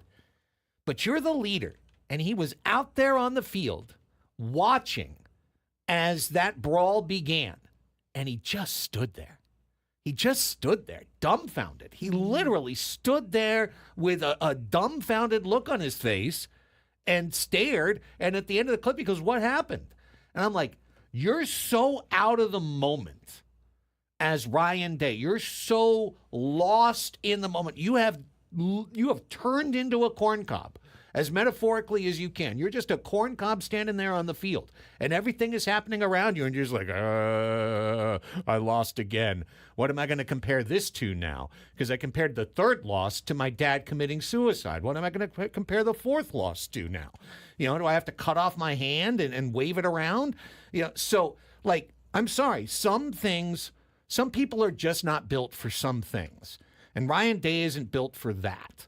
And maybe no one is built for that.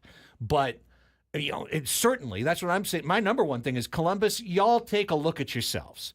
Take up Frisbee golf. Do something. Maybe they hype the game up too much. There's something about that, right?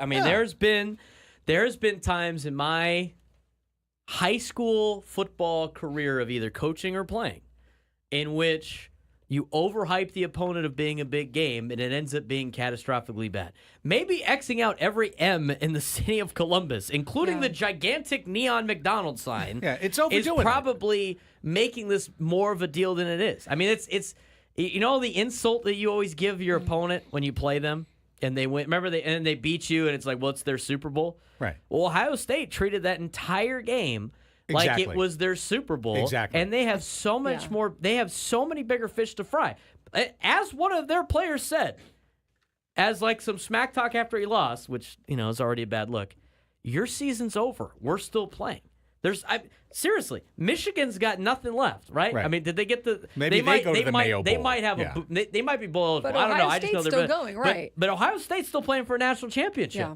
Right? So you have to understand, you're playing a school that is going to be turning in their pads when they're done, and you still have bigger fish to fry, yet you hyped it up as Michigan being the only team that you want to beat, and you made it worse for yourself. I think the whole thing is psyched gotten them bigger out. than itself, right? I And agree then with all you. the money now that's being exchanged, and look, Ryan Day's been coaching since 2002. Yeah. It's like it's not like he's a first-time head coach or something. But I think now in this kind of culture, with everything, all the money and how big everything's gotten, and how wild, wild westy it's gotten, it's just everything gets so much more It does. taken out of context or taken out of hand. Yeah, and it's already the sport's evolving. It's crazy to begin with, but when you're making one dang conference game become, and I get it, right? We don't have that here. The oil can doesn't hit the same way as the game hits. The Vetter Cup doesn't hit Yeah, quite the same. none of it. We do all of our stuff ironically, out here. So I get that, but seriously, Columbus guys. Touch grass. I know. Let's relax just a little bit. You got a great program, and yeah, you're in a rut against your rival, but like this man, I don't know. I don't know Ryan Day. I don't know if he's a good or a bad man. I don't know. But ironically, he's I read broken. how his dad did commit suicide, and he's an advocate for mental health, and he does a lot for mental health and trying to help students and young kids navigate their way through that. You would think this is the last thing he wants, but I think it's just the monster has overtaken itself. It really has. All right, let's take a timeout. When we come back to the NFL and Braden's football segment, NFL overreactions. No flag planting in Sunday's games. No. No snow planting. Our trident last night. planting. Well, the rivalry week, I forgot. Remember I have the video. Maybe I can show it in the Sports Fix. It's from 2 years ago, but the mascots fighting when God. Wilbur and Sparky got into a fist fight at the Territorial Cup. Stop That's it. what makes. I think honestly, if instead of the flag planting, every halftime of the rivalry game should be a mascot fight. Make it like staged, like a staged mascot fight. It would You know be what? I would sign up for hilarious. that. It would be hilarious. That's the Stay level in- of it, yes. They probably don't want people to stay in their seats, so they probably want people to leave and go buy beers. But I would stay in my seat to watch a mascot fight. I'd love to watch mascots fight, just like a fake little fight, like because they do Like a fake fun fight. for yeah. the NCAA tournament. They do like dance offs. No, rivalry games. Put your dukes up. Let's see the Fighting Irish guy go after the USC Trojan. That'd be hilarious. Save that clip for when you recut the show open for featuring Braden Suprenant. I Mascot love to fights. watch mascots fight. Mascot right fight. there. That just needs to be your Mascot clip. fight. Right there. Braden's football segment, NFL overreactions from the holiday weekend that was, right after this on The Fan.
Don't let AI dictate your fantasy lineup. Instead, get bite-sized fantasy football analysis in your ears with the Sleeper King podcast. It gives you all the fantasy insight you need and takes just 20 minutes a day. Every league has a Sleeper King. It should be you. Follow the Sleeper King on the free Odyssey app or wherever you get your podcasts. Annie and Elsten back with you. Trying to do what we do on a Monday, long weekend Monday. There's plenty of stories that we're just going to kick over to tomorrow's show. But in the interim, we are trying to hit the big notes from the weekend that was. It's time for Braden's football segment for some NFL overreactions from the weekend that was. Overreaction. Right. We should permanently lock that door in my house. Not an overreaction. Not an overreaction, just a regular reaction. All right, we got a couple for you, starting with the Pittsburgh Steelers.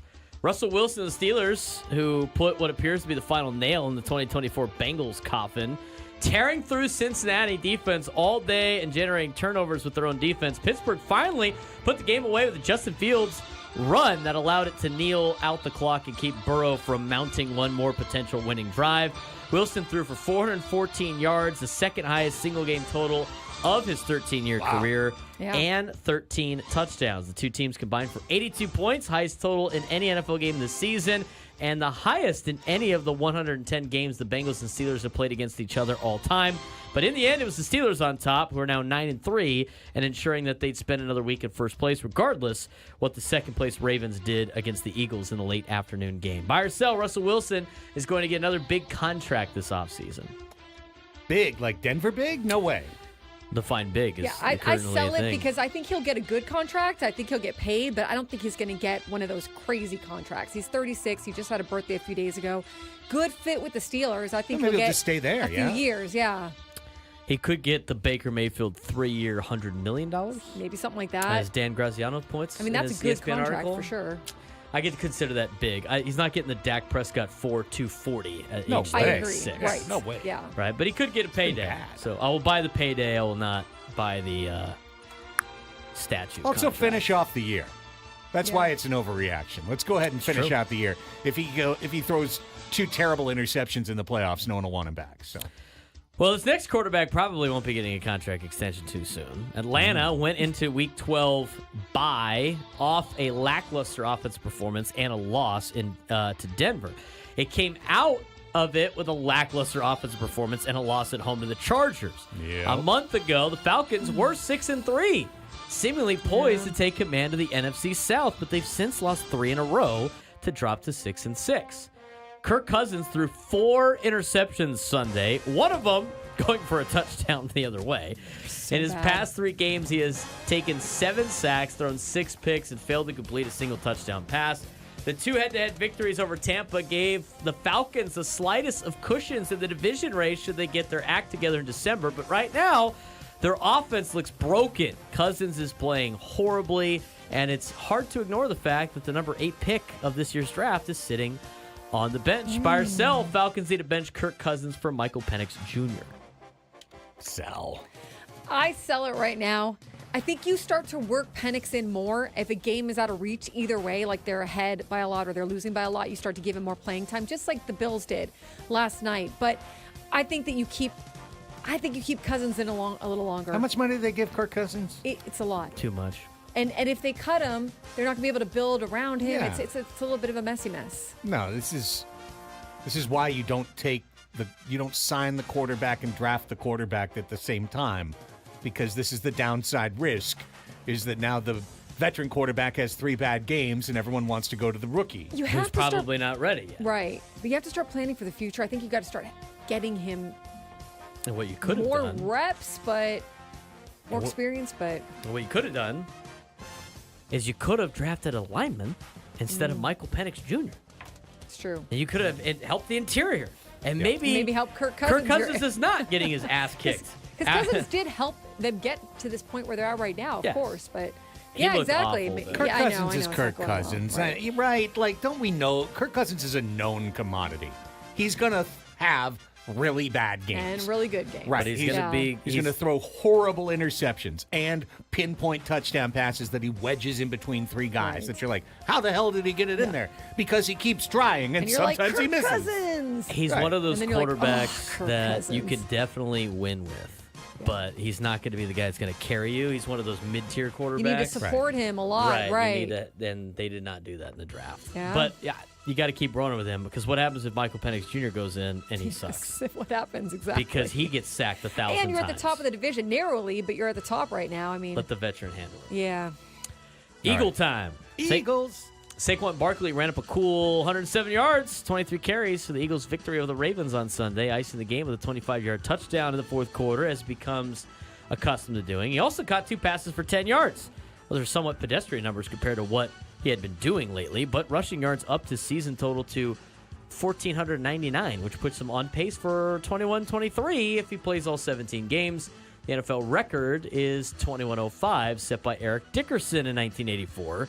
Saquon Barkley is also on pace to challenge the record for yards from scrimmage in a season. He's on pace for 2,500, and the record of 2,509 was set by Chris Johnson in 2009. Buy or sell, Saquon Barkley will break the single-season rushing record.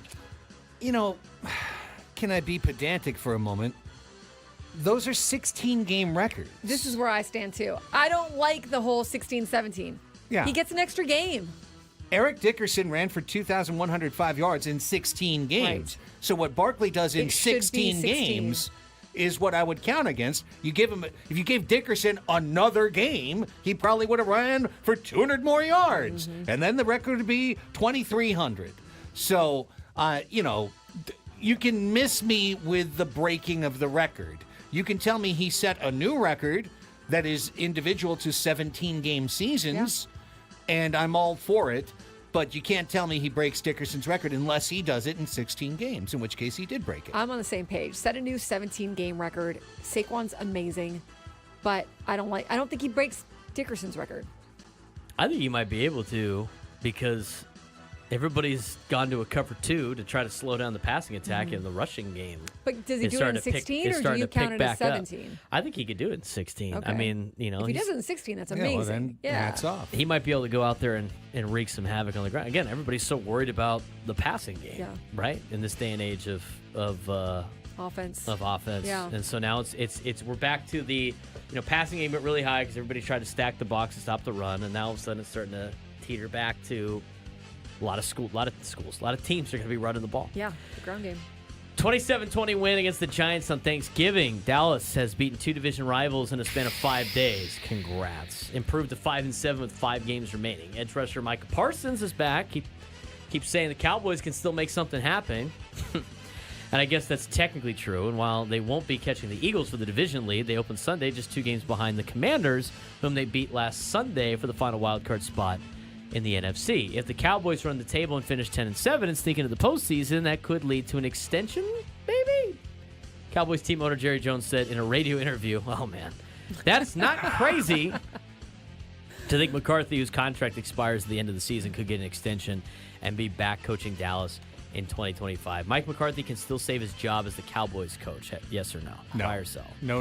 I don't think so either. No. I think it'd be a catastrophic mistake for them to go 10-7 and then give him another year. However, to watch him go 4-12. Jerry Jones needs to fire himself, but since he won't, and he has held on to McCarthy for much longer than maybe he should have, I don't think it's all on McCarthy, but I think someone's going to have to go. I don't think it's Coach Prime because I don't think that they need a quarterback. I don't think they're going to do that with Dak, but I think Prime. Okay, here's my hot take: Bill Belichick comes over to the Cowboys. Okay, I don't know how he works with Jerry Jones, but that we'll figure out. Yeah. And Dion and his son go to the Giants. Rough.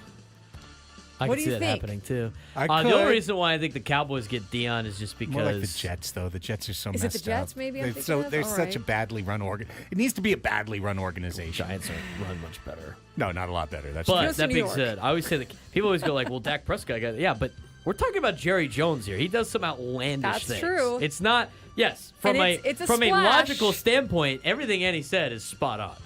From a Jerry Jones perspective, hey, look, Dion's a former Cowboy. It would be a media Disneyland. Him and his son are from Texas, the Cowboy, and nothing like a Cowboy coaching the Cowboys. It would be all the things that Jerry Jones loves. It would be right? so Jerry Jones. It would be very Jerry Jones. I can't say it's impossible. Let's talk about Andy's Bears. Yes. Chicago became the third team this season to fire its head coach, letting him. They took. You know who took his seat on the plane home? The timeout that he didn't take. That's what took his seat on the plane home. There was a big story in The Athletic about how he lost the locker room a long time ago. I read it. And Yes, they were yelling back at him, and his game management, as we know, horrible. Hard Knocks curse continues. Letting Matt deserve Eberflus better, go Caleb. Friday after a heartbreaking Thanksgiving loss to the Lions in Detroit, in which clock mismanagement cost the Bears a chance at a trying field goal. It was the Bears' 6th straight loss after a 4-2 start. The Bears' next head coach was on the opposite sideline Thursday. Buy or sell when we come back.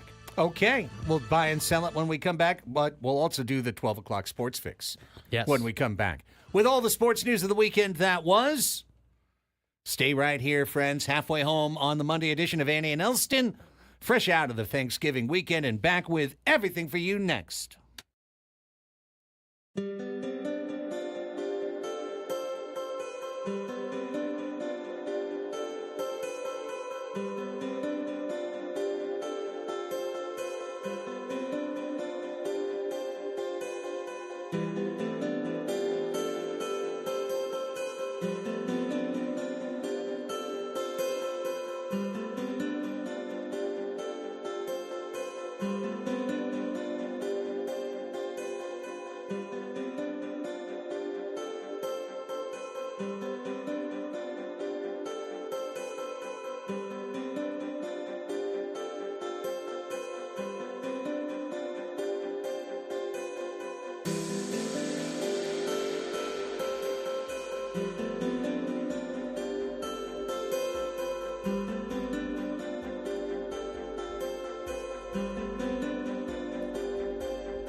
Lunch hour Monday. And as you pop open your turkey leftovers and get ready to reheat them in the microwave. Still eating those? Probably. I heard today is the last day you can do that. Is that right? Today's Yes. the last day? They say Or you get don't wanna until risk Monday and then you're done. So I got to make a turkey sandwich when I get home. Yes, you do. Okay, I When will. did our Sports Fix music drop? Deal. Done. You don't want the okay. microbes after that. No, I guess you'd have to microwave it. Kill the microbes. Yes. Well, You can heat I things up in the oven. That's true. I mean, Slowly. microwaving meat is terrible. Just going to dry it out and make it awful and tough.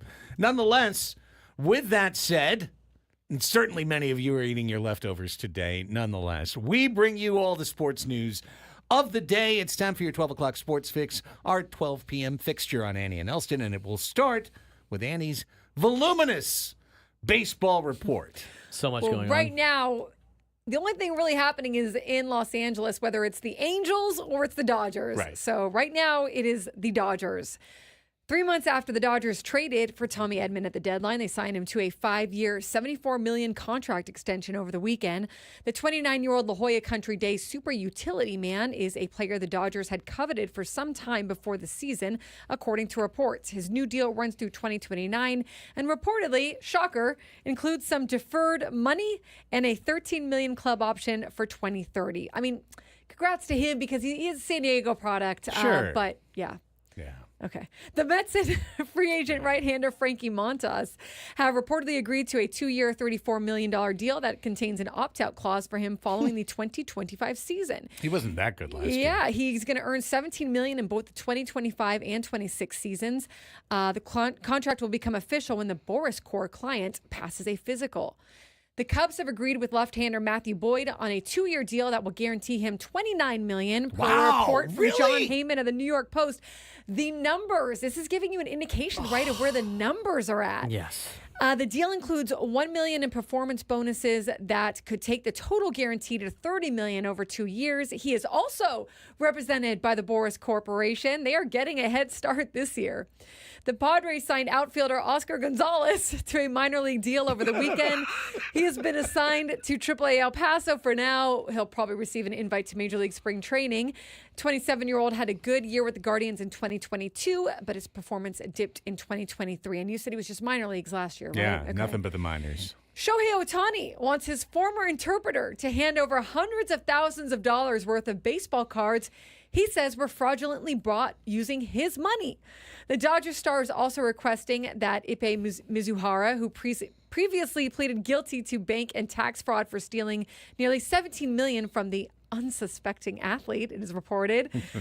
Shohei is requesting that Ippei return the signed collectible baseball cards depicting Ohtani that were in his interpreter's unauthorized and wrongful possession, according to court documents filed Tuesday. Brandon Crawford, a 2-time World Series champion with the San Francisco Giants, announced his retirement from baseball on social media last week.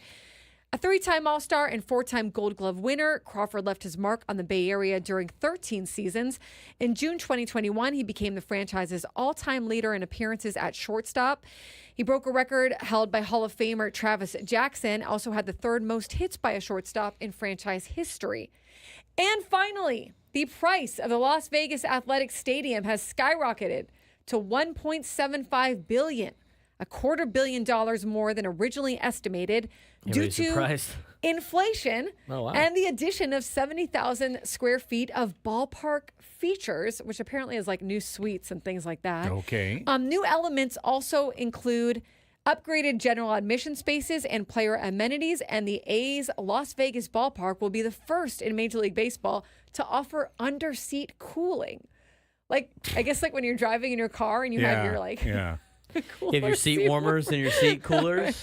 Well, how about this? Team owner John Fisher plans to contribute up to $1.1 billion in equity from his family toward the ballpark, with the team set to obtain a $300 million construction loan from U.S. Bank and Goldman Sachs, and the A's expect to use $350 million in public money earmarked for the project, which was signed in June 2023. We'll see if that actually ends up being what the money is, but And we'll see who's playing in that stadium once it's finally built, whether it's the A's, the Rays, or some other team that makes a move between A's now and the and then. Rays. The A's and the Rays, maybe we'll split it. Actually, Yeah, they could. they could. Honestly, Vegas could literally logistically, have could you do that? multiple teams. That would be where they would be smartest.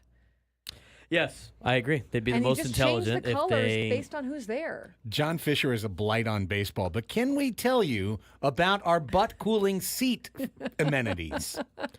Like, what happens when your seat cooler doesn't work? Like, who do you complain to? Excuse me. my seat cooler. Excuse isn't me. Vegas is the unique market that could have two I of agree. every sports organization because most of the fans that go aren't from Vegas. I just They're think from when you all build over the a place. stadium this gonna much work in money. Now, baseball. granted, they can get concerts and whatnot in there. It is Vegas, but You can play a game there every day. you could play a lot more there, right? You could get another team in there. You definitely could. It's Like a Craig terrible said, idea. it wouldn't work as be well as as logistically it wouldn't hard. work as well as football, having an NFL No. game there every single Sunday. No. But because baseball's not as popular. Hey But that guys, being said- did you catch the Rays game against Milwaukee? Or did you go to the A's game? You know, Except for the fact that the only people that are going are Milwaukee fans. They're like, hey, we'll go to Vegas. But that's my thing is you're not going to fill the stadium with A's fans, so you're going to have, I mean, are they going to make enough money with A's fans? That's why with Vegas, what they should have done is just every league Or should have opposing just fans, I every guess. league should have had neutral games there for the remainder of time. You could have had a game there every Right. single night, and they would have made the same, if not more, money than having a home team in Vegas. Because opposing fans, to me, works well for football. It's a destination thing. Right. And there's only so many games. Yeah. You get, only so many road games. But for baseball, there's just so many There's games. too many games. Right. factor in the prices too, what they're going Right. to want to charge you to be there. Yes. And just for it's- parking alone. Right, and you're just yeah. going to be like, forget about There it. will be no A's fans. None at all. I still It's like every other I'm Vegas sitting on team. disaster for this until who's proven gonna, otherwise. Who's going to actually end up in the stadium? Will the stadium, when will it get built? Who knows? With that, let's flip it on over to Braden for football. We got some NFL news. We also got some college news later after we get it back from Craig. But we'll start with the NFL. New Orleans Saints tight end and sometimes quarterback Taysom Hill will miss the rest of the season with a torn ACL. Interim coach Darren Rizzi announced Monday. Hill appeared to take a helmet to his left knee while running for a first down late in the 21-14 loss to the Rams. His knee bent back awkwardly as he fell to the ground and he remained down as athletic trainers attended to him. Taysom Hill's season is over for the New Orleans Saints. San Francisco 49ers running back Christian McCaffrey season might be over. He suffered what is believed to be an injury to the posterior cruciate ligament, Cruciate, ligament, the PCL, in his right knee Sunday night, leaving the rest of his season in jeopardy, according to Coach Kyle Shanahan. I think potentially it's season ending, Shanahan said after San Francisco's 35-10 loss to the Bills. I think the PCL is usually a couple weeks, but I'm not exactly sure yet. McCaffrey is slated to undergo further testing Monday that will determine the extent of the injury and whether he can play in any of San Francisco's 5 remaining games. Doesn't sound like it is too good for the Niners.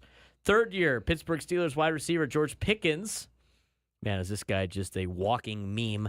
Drew the ire of his head coach for the drawing 2 costly unsportsmanlike conduct penalty flags in Sunday's 44-38 win against the Bengals. He's just got to grow up, man, Mike Tomlin said. This is an emotional game. These divisional games are big. He's got a target on his back because he's George. He understands that, but he's got to grow up.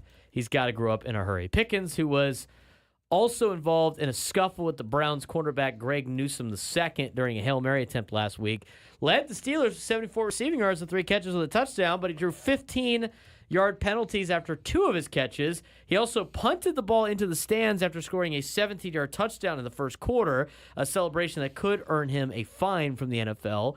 After the game, Pickens said there wasn't anything he needed to do differently in those situations. Of course. George Pickens also pointed for a first down and then went shoot at some of the fans in the stands. He got a 15-yard penalty for that.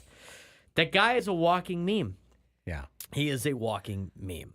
His head coach says he needs to grow up. You So should fight Jake Paul. that'd actually be great. I'd tune into that. That'd be a great matchup. It's perfect for Jake Paul. It's an athlete that's not a boxer. But it's not a boxer. Yeah. Has no idea what he's doing. And George Pickens might do it. I don't know what's his height. What's his height and weight? I don't know. Yeah, Paul may have a reach issue there. He might have a problem with that. But that's it for the NFL. We'll be back with college and high school football next. But first, There's more. here comes the report. We start with our local teams. The tough times continued for the San Diego Gulls. Over Thanksgiving weekend, they saw their losing streak hit 6 in a row with a 3-0 home loss to the Tucson Roadrunners. The Gulls are in San Jose on Wednesday. Better times for the San Diego Seals, though. Seals began their 17-game National Lacrosse League season with a come-from-behind 18-15 win over the Philadelphia Wings at Pechanga Arena Sunday afternoon. Nice. 18-15, yikes! The Seals were down in the first quarter 5-1 and 7-2, then outscored Philly 7-1 in the second quarter alone. Ryan Benish in his first game for the Gulls the Seals. His first game for the Seals had 5 goals. Seals, Some aquatic animal. yeah, one of those arena occupying. Yes. Animals that are hanging out by the beach. Right. The Seals will be on the road this week in Georgia. The San Diego Clippers won over the Thanksgiving weekend in Portland, 130-115 over Rip City Remix. Also an aquatic mascot. Indeed. Then they came home on Sunday, and they lost to the Stockton Kings, 125-106 at Front Wave Arena. Same two teams in Front Wave Arena tomorrow night. NBA, plenty happened over the Thanksgiving weekend. Let's just tour the highlights. Cleveland still has the top team in the league. They have an 18-3 record, and they got their revenge on Boston yesterday as Donovan Mitchell scored 20 points in the fourth quarter to help lead the Cavs over the Celtics 115-111. Memphis raced past the Pacers 136-121. The Grizzlies have won 6 in a row. They played 4 games last week and won them all. You might be surprised to know this. The best 2 records in the West belong to Oklahoma City and Houston. Last night, the Rockets beat OKC 119-116. Houston now just a half game out of the top spot in the West. And Orlando, without Paolo Banchero, has won 12 out of 13 games. They beat Brooklyn 100-92 yesterday. Lakers edged Utah 105-104 last night. They take on Minnesota tonight. Tomorrow is the last day of NBA Cup group play. We'll get into all of that tomorrow in terms of who needs to win and who could advance and whatnot. Checking in on the ice of the NHL, your top teams in the West right now are Minnesota and Las Vegas. In the East, the top 2 teams are Florida and Washington. On the local front, the Ducks are getting it together. They are 6-3-1 in their last 10 games. Anaheim beat Ottawa 4-3 in a shootout yesterday. Kings are also doing well. They are in second place in their division. Going the other direction, Winnipeg, who we had highlighted previously, they have lost 4 out of 5 after a 15-1 start. Finally, to MLS, where the MLS Cup is set, and I'm sure they are happy in the MLS offices because it's Los Angeles and New York. Well, Where have we heard that taking before? a page from MLB's book. Right? They wrote a better script this year. Yes, they did. It's the Galaxy against Red Bulls. That is going to be your MLS Cup final. Both of those teams advancing over the weekend with 1-0 wins. Galaxy over Seattle, Red Bulls over Orlando. And then next weekend, Galaxy and Red Bulls. And then the 2024 MLS season is over. And then San Diego FC emerges into existence as a real thing. It comes out of the mist. Ta-da! Okay. Quite possibly. Back to Braden now for college. College and high school news. We'll get to the high school football in just a little bit. But in college basketball, the Aztecs with a big overtime win over Houston over the weekend. Puts them in third place over the weekend's tournament in the Players' Tournament in Las Vegas. The win over Houston and the win over Creighton has put the Aztecs in the top 25. They come in at number 24 this week, the first time that they're in the AP Top 25 this season. One spot above UConn, who had the worst potential 3 games they possibly could have in Maui. 3 games in which Dan Hurley said, I will never participate in one of these tournaments ever again. I think that's kind of soft on his part. He's whatever, dude. Yeah, I'm over Dan Hurley. Yeah, he's kind of obnoxious Didn't now. he throw a fit last week? threw a or- total He threw Yeah. a fit in every game that they lost. He literally He's threw blaming a the fit. officials All for all their stuff. Ugh. I will only yuck. play in home and homes now and one-time games in major arenas. Why? Because you can control the environment. Because you're an egotistical maniac. That sounds like very SEC of him. But they're not in the SEC. Anyway, Aztecs are ranked above them at 4-2. Number one in the country is Kansas, Auburn, Tennessee, Kentucky, Marquette, Iowa State, Gonzaga, Purdue, Duke, Alabama in the top 10 for this week of college basketball. College soccer, USD men's soccer dropped a game to Hofstra yesterday in the NCAA tournament in the Sweet 16. Vermont. 1-0. Oh, that's right. They lost to Vermont, who beat Hofstra. With the loss, they are now done as it was a penalty kick that won the game in extra time for Vermont. The Catamounts are advancing, but a great season to USD nonetheless. That's it for the college portion. In terms of high school, we had some CIF champions over the weekend. It was Granite Hills over San Marcos in Division I. Poway won D2 over Mater Dei, 62-42. St. Augustine beat San Pasqual, 13-7 in the D3 championship. El Cap beat Westview, 17-14 in the D4. And Monte Vista beat Bonita in the D5 championship. More on that game as well as state pairings coming up in the next segment. But that's a look at the college and high school events over the weekend. Great stuff, everybody. 12 o'clock sports fix in the rear view mirror. And we will take a timeout and come back and talk a little bit more high school because it's kind of like a shot kicker. We covered the story of St. Augustine all the way through, losing every single game. All their games. Getting seeded in the playoffs. Yep. Winning. Win the whole thing. Just go ahead. That's a great story. Champions with a 4-10 record. Do you hate it from the perspective of it shouldn't be that way, or like? Well, they're playing a team in state that's just like them.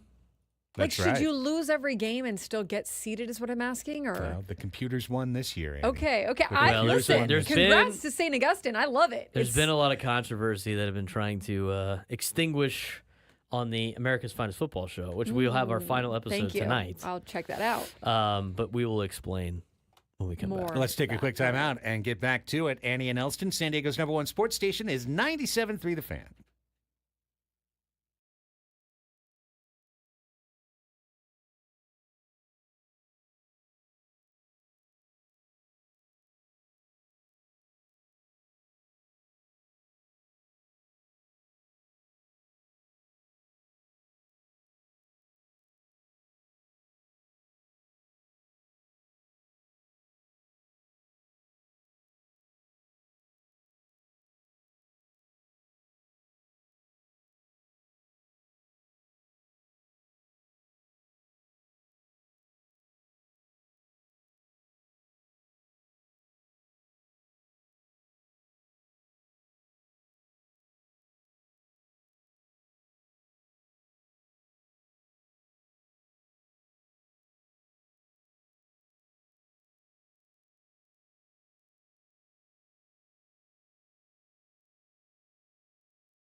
12:23 on the Fan.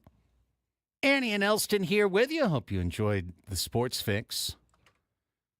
Gary in the chat says, did I miss Matt's mention of the Aztecs women's basketball team, 8-1, beating Wisconsin and VCU in Cancun? Who's Matt? That was my question. Who's Matt? Matt Scraby? Yeah.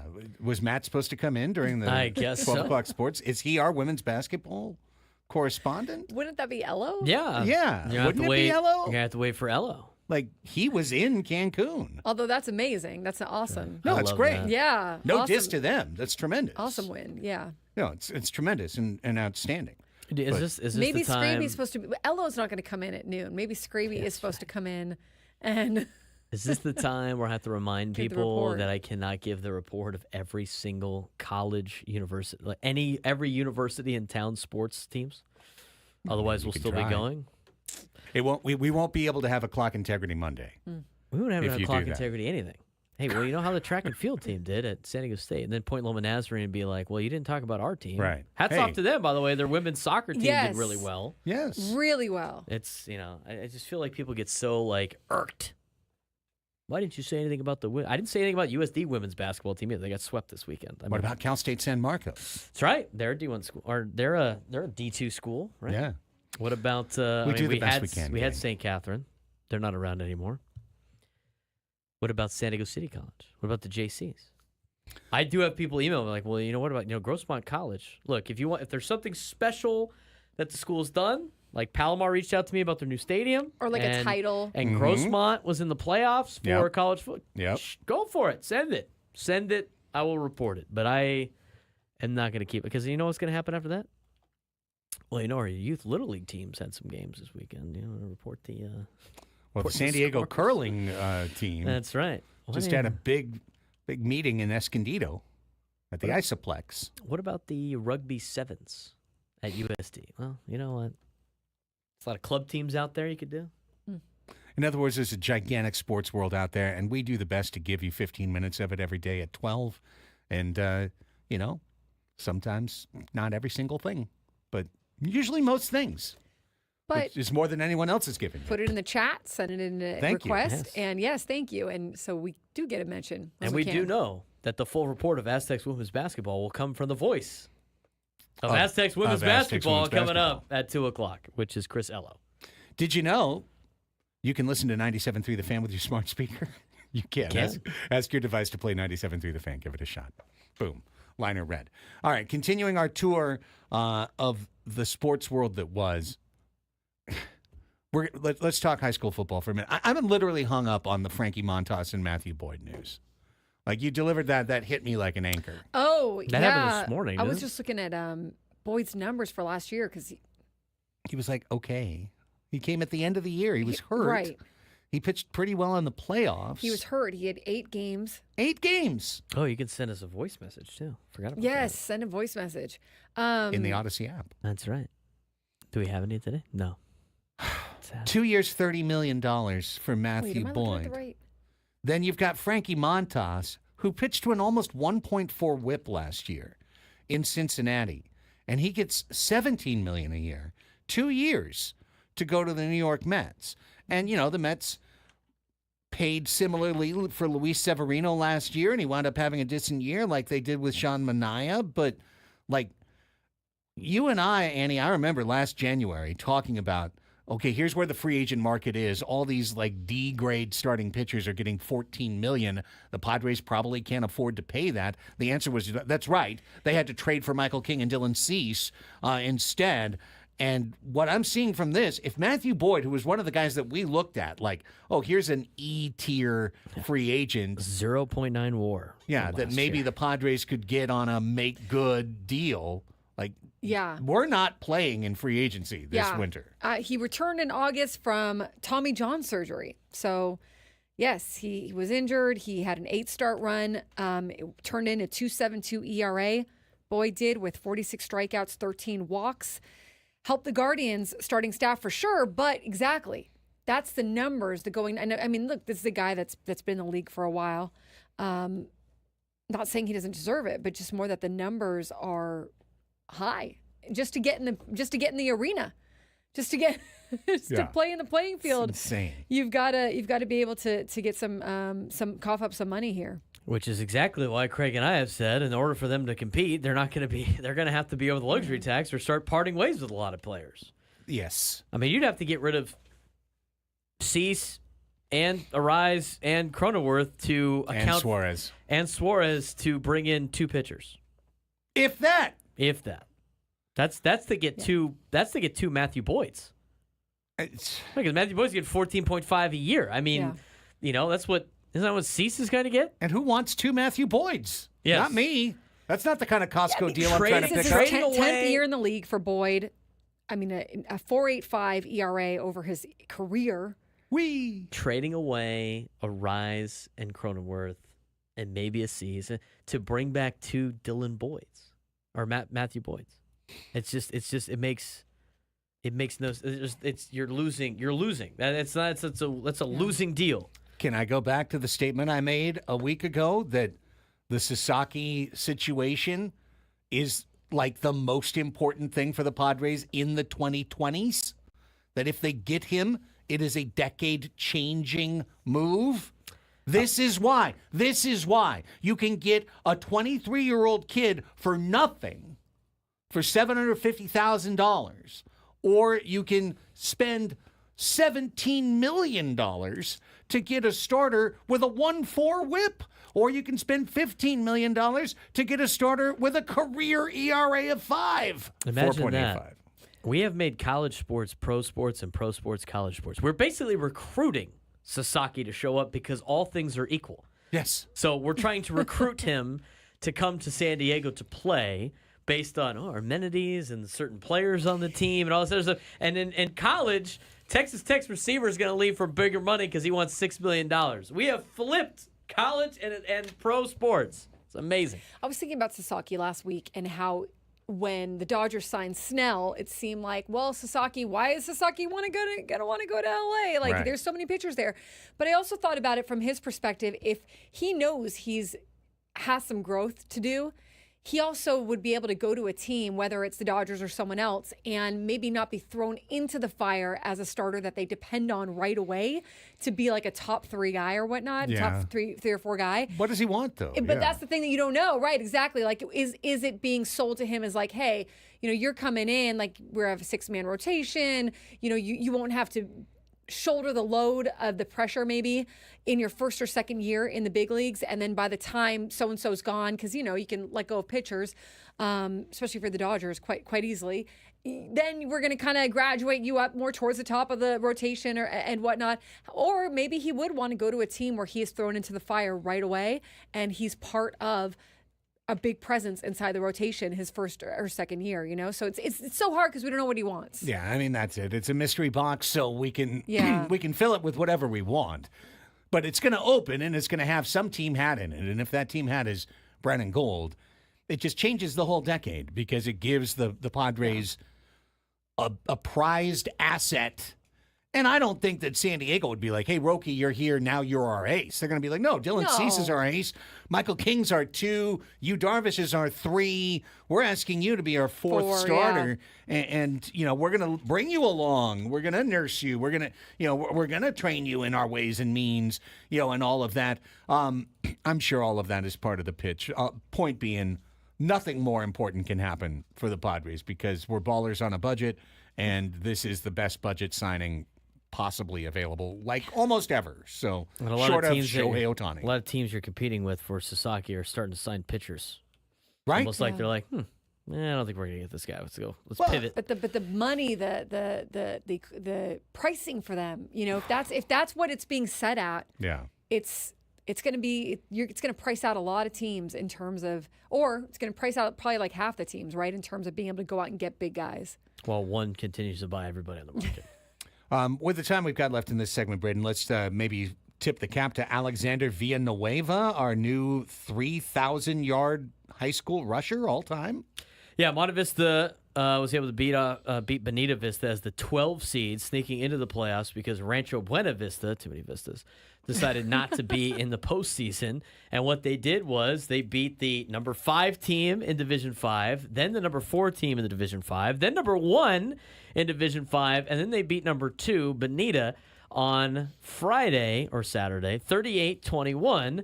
Alexander Villanueva, 46 carries for 297 yards and 5 touchdowns.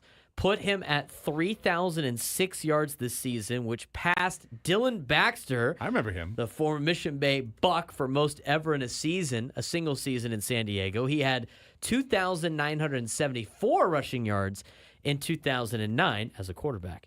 Villanueva started the game with 2,709 yards, then passed former NFL players Ricky Seal of Escondido, Royce Freeman of Imperial, and Tyler Gaffney of Cathedral Catholic, along with Travis Bernard of Valley Center, en route to 3,000 yards. So big hats off to Monte Vista.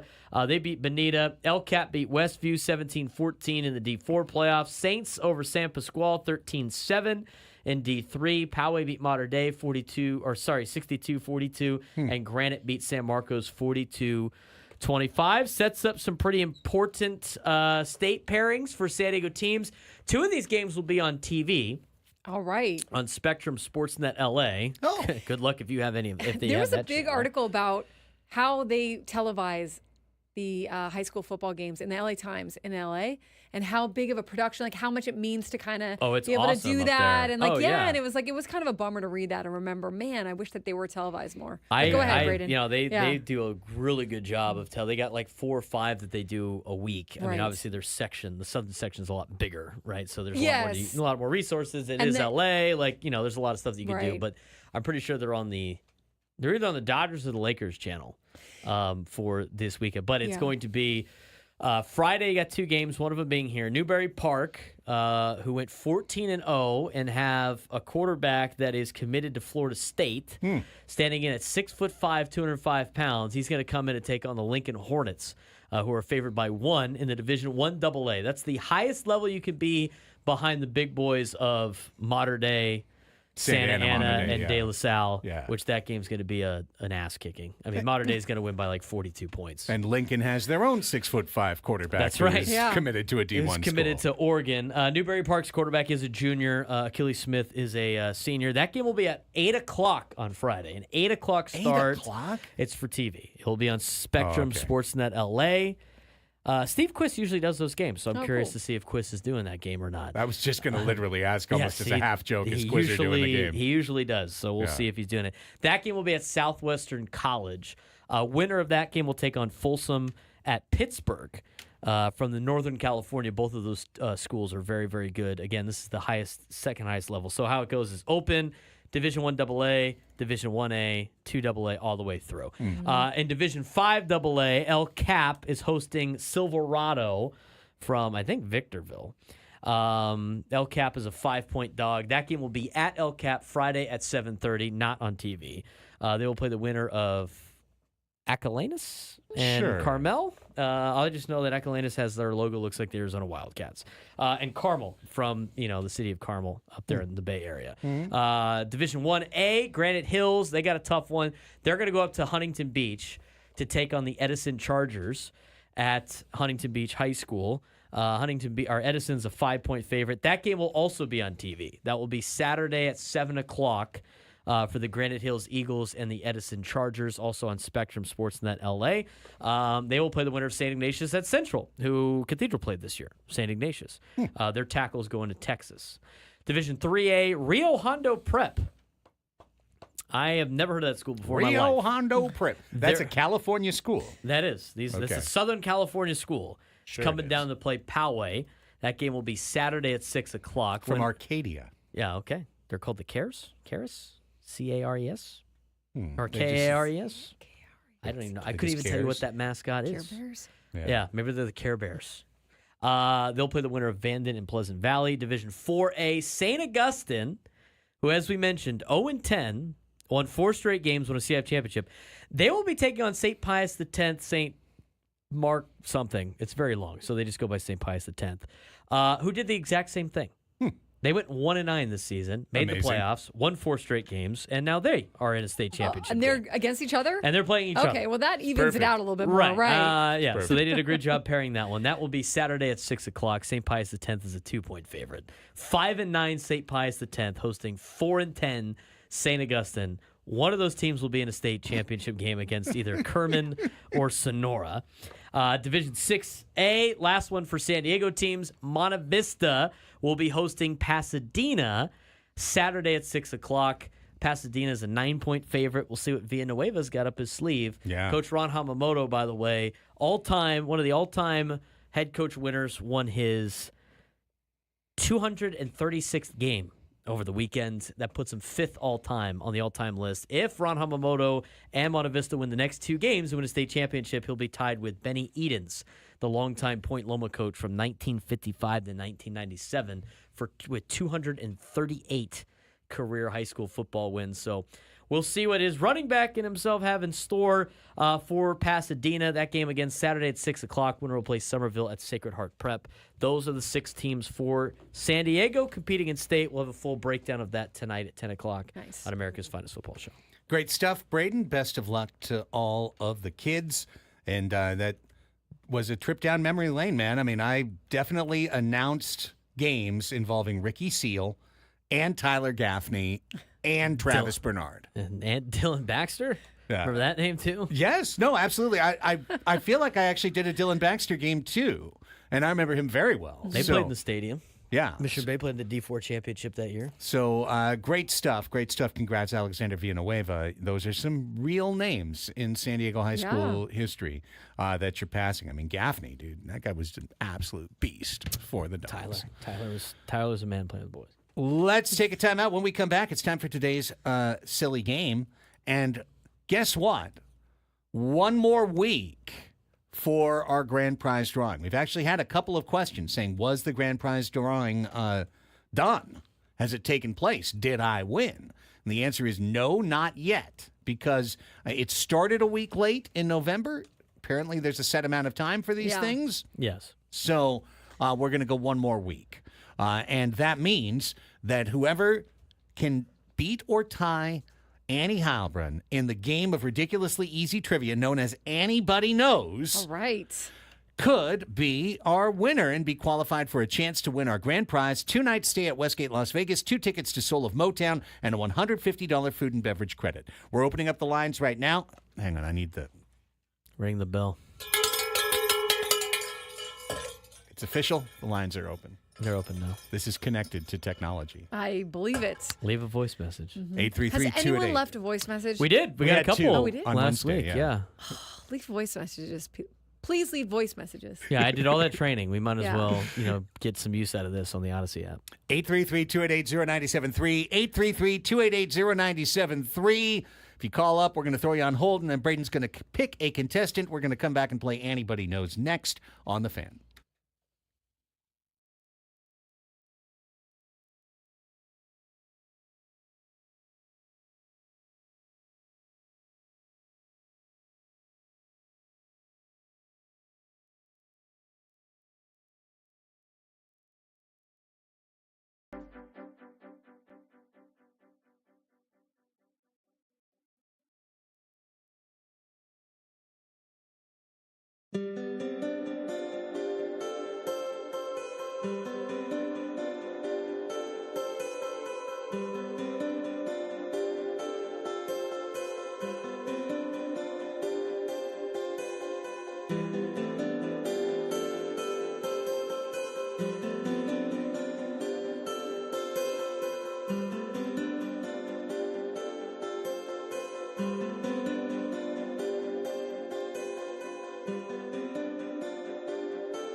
The Westgate Las Vegas Resort and Casino features newly designed premier rooms, part of their $70 million room renovations, home of legendary Vegas fun. The award-winning Soul of Motown is a high-energy concert-style musical tribute celebrating Motown legends. This is a must-see show during your Las Vegas vacation getaway. Tickets at westgateresorts.com. Today, we're trying to qualify somebody to get a 2-night stay at Westgate Las Vegas and 2 tickets to Soul of Motown and a $150 food and beverage credit. We're doing it playing the game of crazy easy trivia known as Anybody Knows. This is where you're going to take on Annie Heilbrunn in 10 easy trivia questions. And if you can get as many or more right than Annie, you're going to be in the hopper. We've had folks call in at 833-288-0976. And today, 0973. What did I say? 833-288-0973. If you call that other number, I don't know who you answered. But here's John in Mission Valley. He made it through, and John is today's contestant. Hello, John. Hello, John. John, there you go. Hello? Hi, how are you? Good.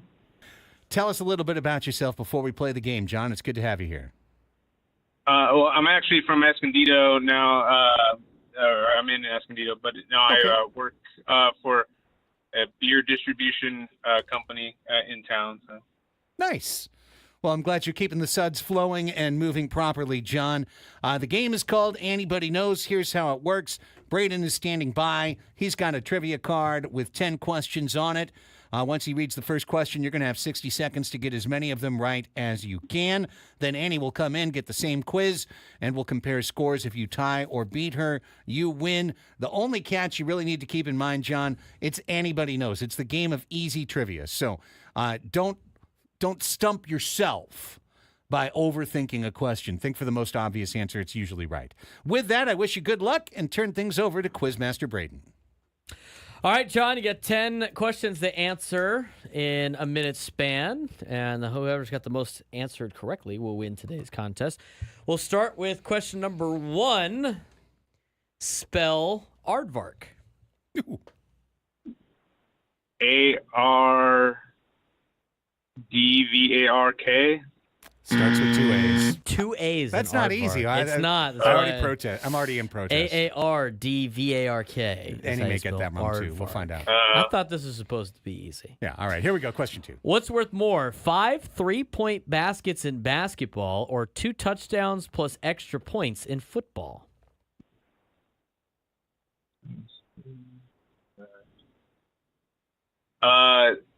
You said both with extra points with the football, or no? Yes, they both have. So the first one, the basketball. 5 3-pointers is correct. Gets you 15 to 14. 15-14.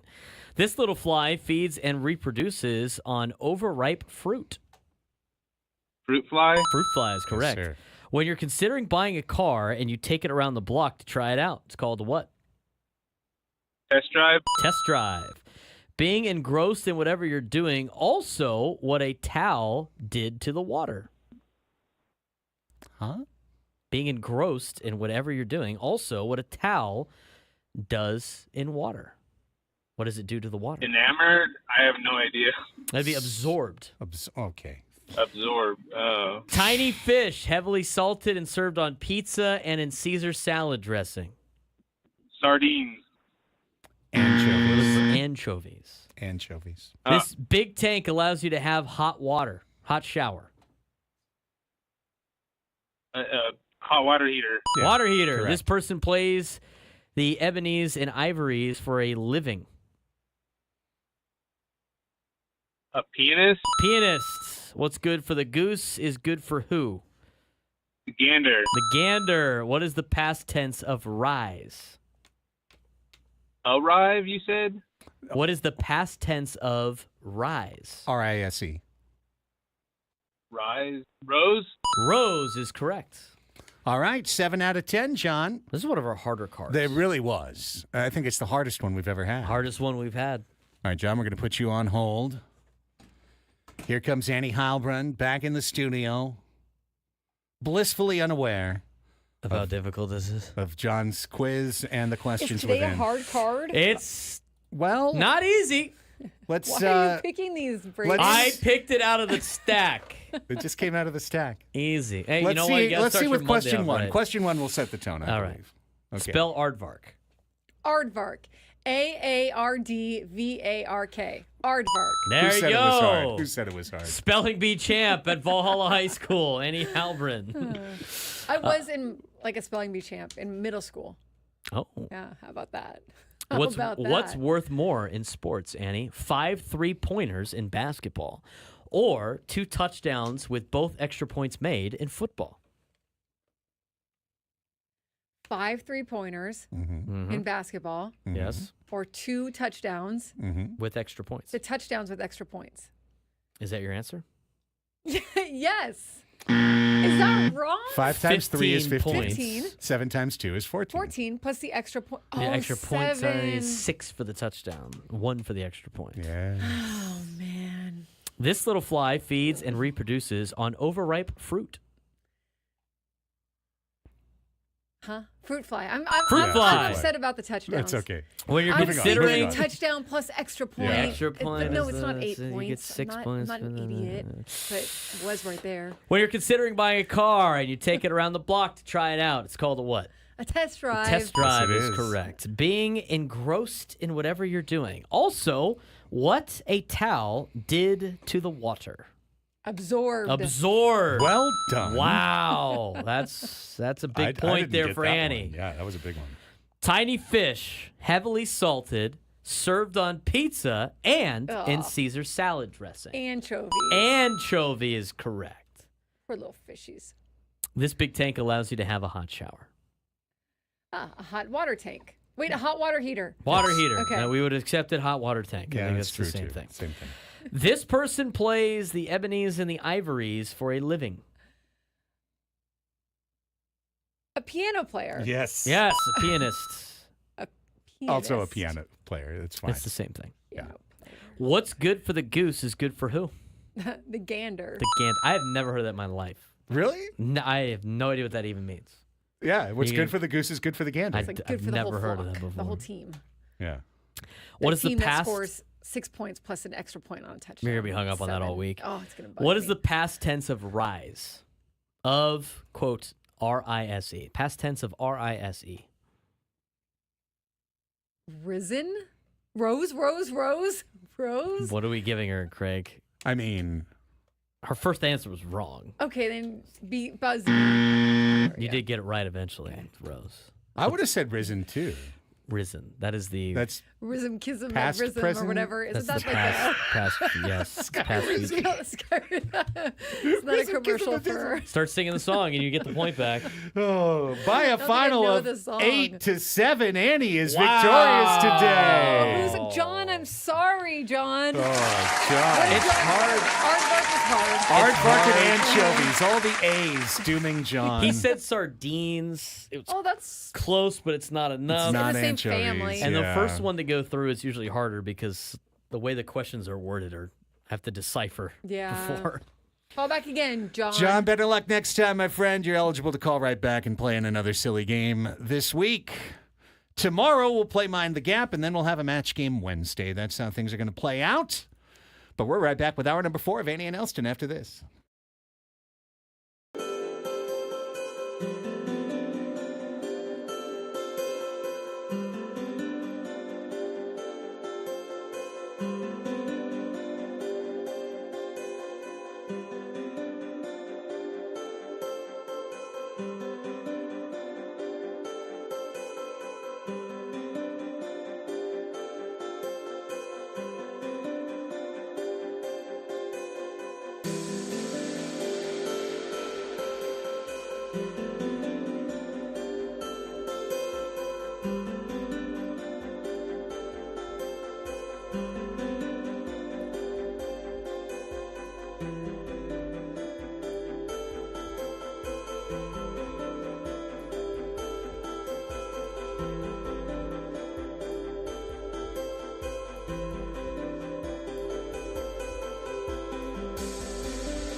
1 o'clock on the Fan.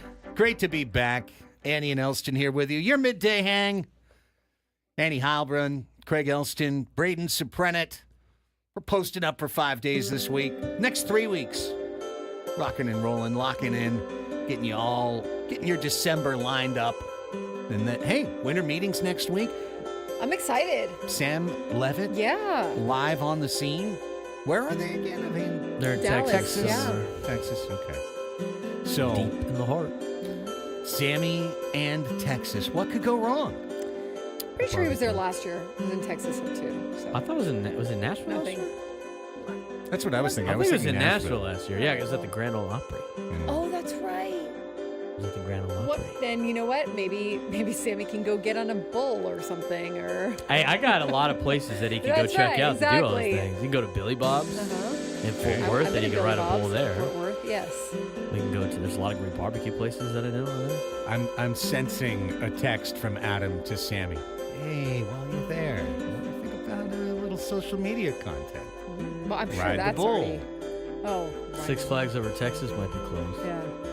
Yeah. Go tour Jerry's Barbecue I was tour. gonna say maybe go Yes. hunt Jerry Jones. Like. There it is. Glory hole. Texas Live is great. Texas Live. Texas Mhm. Live. Mhm. Remember, it's not live. It's live because there's an exclamation There's an point. exclamation point at the end. It's Texas Live. I wish we had one of those.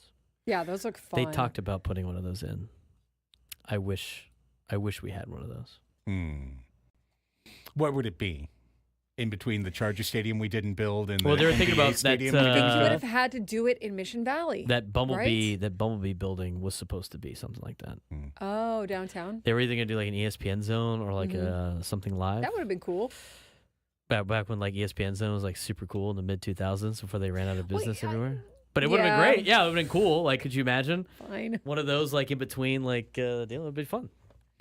Music's still on the YouTube. I think it's off now. Okay, good. Adam jumped on the thing and turned it off. Thank goodness. All You right. know, you guys all have the ability to do that too. What? You have the ability to put the music and turn it off. No way, really? You can even flip the cameras. Annie did that last week.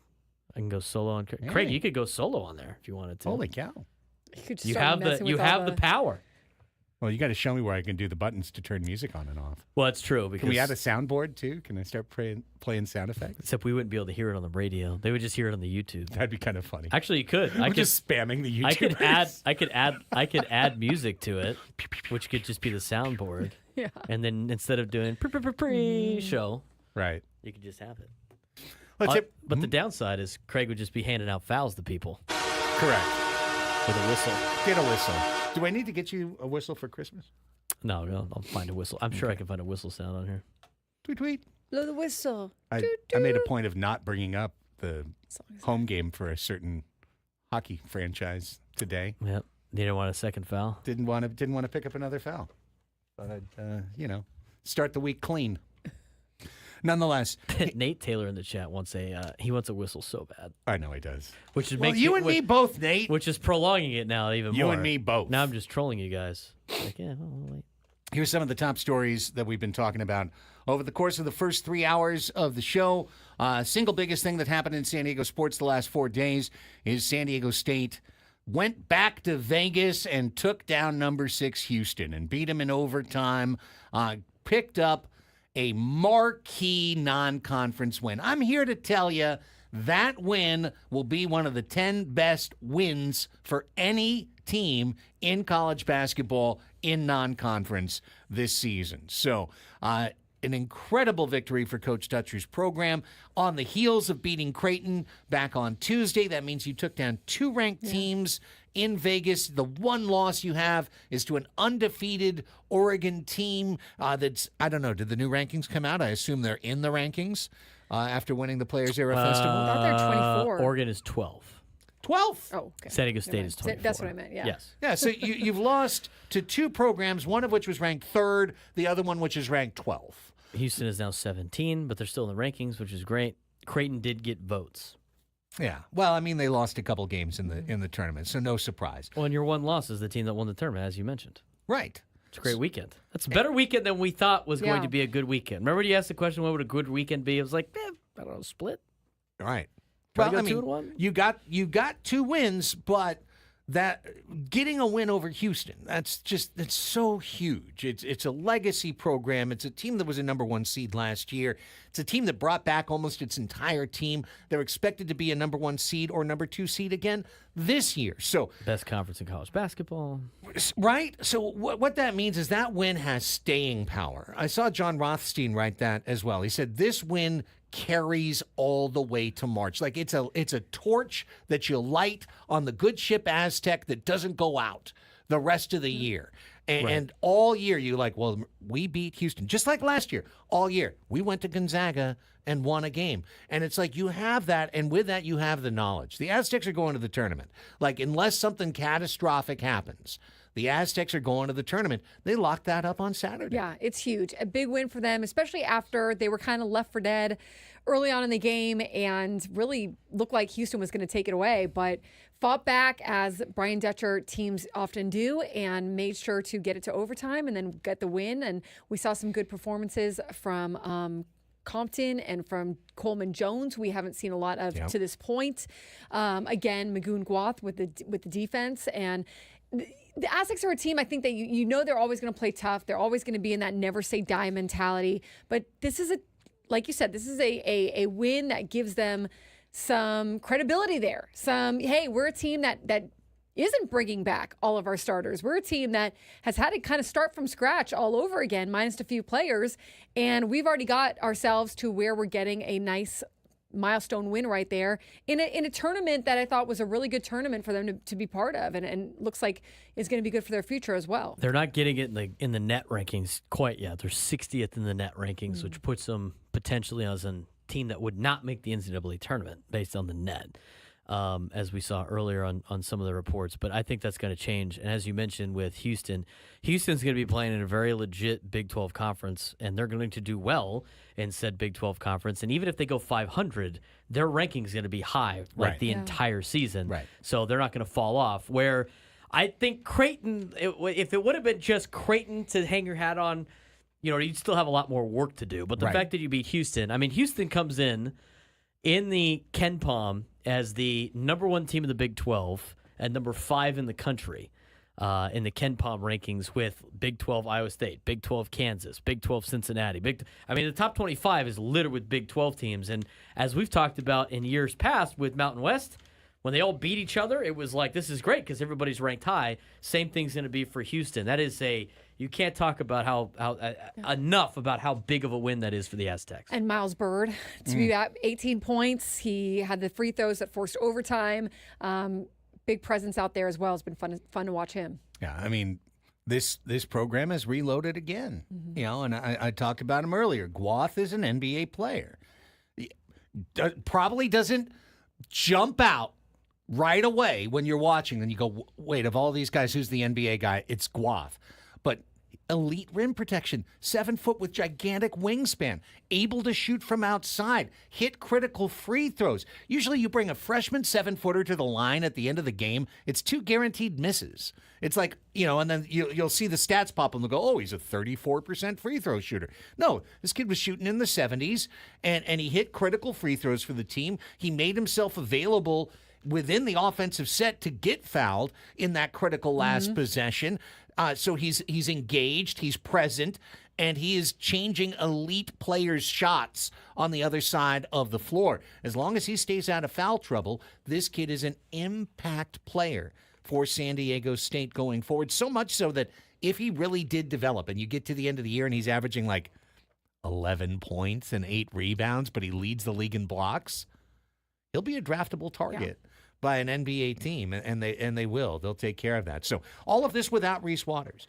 Just a great start for San Diego State. Incredible stuff. Congratulations. Especially for a very young team to learn how to play with each other and develop. And, it's huge for them to get a win like that and be able to build off of it. And, now their next task is what? They got USD on Saturday? Yeah. Oh, that's going to be that's going to be a boring Where's game. that at? It's at VA House. Okay. Yeah, it's going to be a pounding.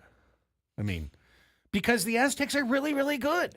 They're really good. And so that's so exciting for San Diego for the winter. We've got a great winter team to root for. And especially in this age of transfer portal and turnover and they had to take a flyer on some of these guys, and Yeah. also, are going to have to help them form into the players that they eventually are going to become. A little more development maybe, but you can see the potential there for sure already with this team. And the thing that really works out for San Diego State, and it has every single year since Steve Fisher took over and passed along to Brian Dutcher, defense travels. Yeah. Their It really defense does. is going to keep every game. Every game is going to be a winnable game for San Diego State. Definitely for the rest of the season after they went through that gauntlet of a schedule and come up 3-2. I think at the beginning of the season, you tell any Aztec fan they go 3-2 in the span with Gonzaga and Creighton and Oregon, and then knowing that you're going to play Houston.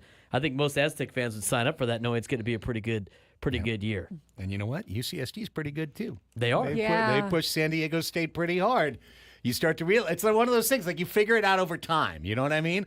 You get down the road a little bit and you go, well, hang on a second. We're really good. And actually, that makes them pretty good, too. This is going to be a really fun winter for college basketball here in town. So they got Fresno State this week, and then they got USD on Saturday. There you go. There They you do go. have the random conference game to start before three more non-conference games. Yeah, what's going on with that?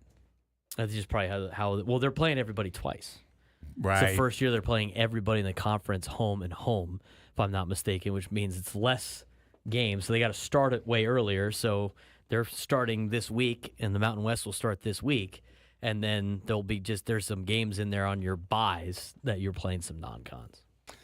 Annie, we didn't get to hear your thoughts last week, so I'm curious what you thought when Snell to LA was announced.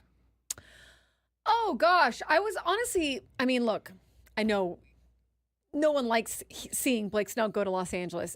Good for Blake Snell to get this kind of a contract and to not have the offseason that he wanted last year, to be able to go out and not, I wouldn't even say have the season that, with the Giants, he wasn't able to be used the entire season, but still had a really nice season with them when he did pitch.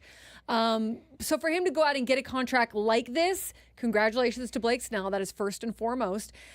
No one wants to see him go to the Dodgers. So that is second among this for sure. I was honestly a little surprised at the Dodgers because it makes sense, right, with Andrew Friedman and the history that they have there and the fact that he's always been high on Blake Snell. But at the same time, like the Dodgers don't have they have a lot of pitchers that could potentially come back or that they've got that are working back from injuries. But you also have Yamamoto, you have Ohtani. You're not going to put them on 5 days. They're going to at least go 6 days, right? You have a lot of question marks with the Glasnow's elbow injury, what his status is for 2025. Tony Gonsolin is returning from Tommy John surgery. Dustin May didn't pitch in 2024. So there's a lot of question marks with the staff. And then you're bringing in someone who is, you could say, look, Blake's not a workhorse. Like Blake can be a workhorse. He's done it, pitched only to 130 innings twice in his career. Now, both of those seasons were Cy Young winner, winner years. So it's also just 2 seasons. Can't take that away from him, but it is just 2 seasons, right? So just that from that angle of, we all know his stuff is great. We all know he's an addition. He's an asset to any staff. But from that angle for the Dodgers of like, you're bringing on someone who may not be there and looking at his past typically isn't for a full season.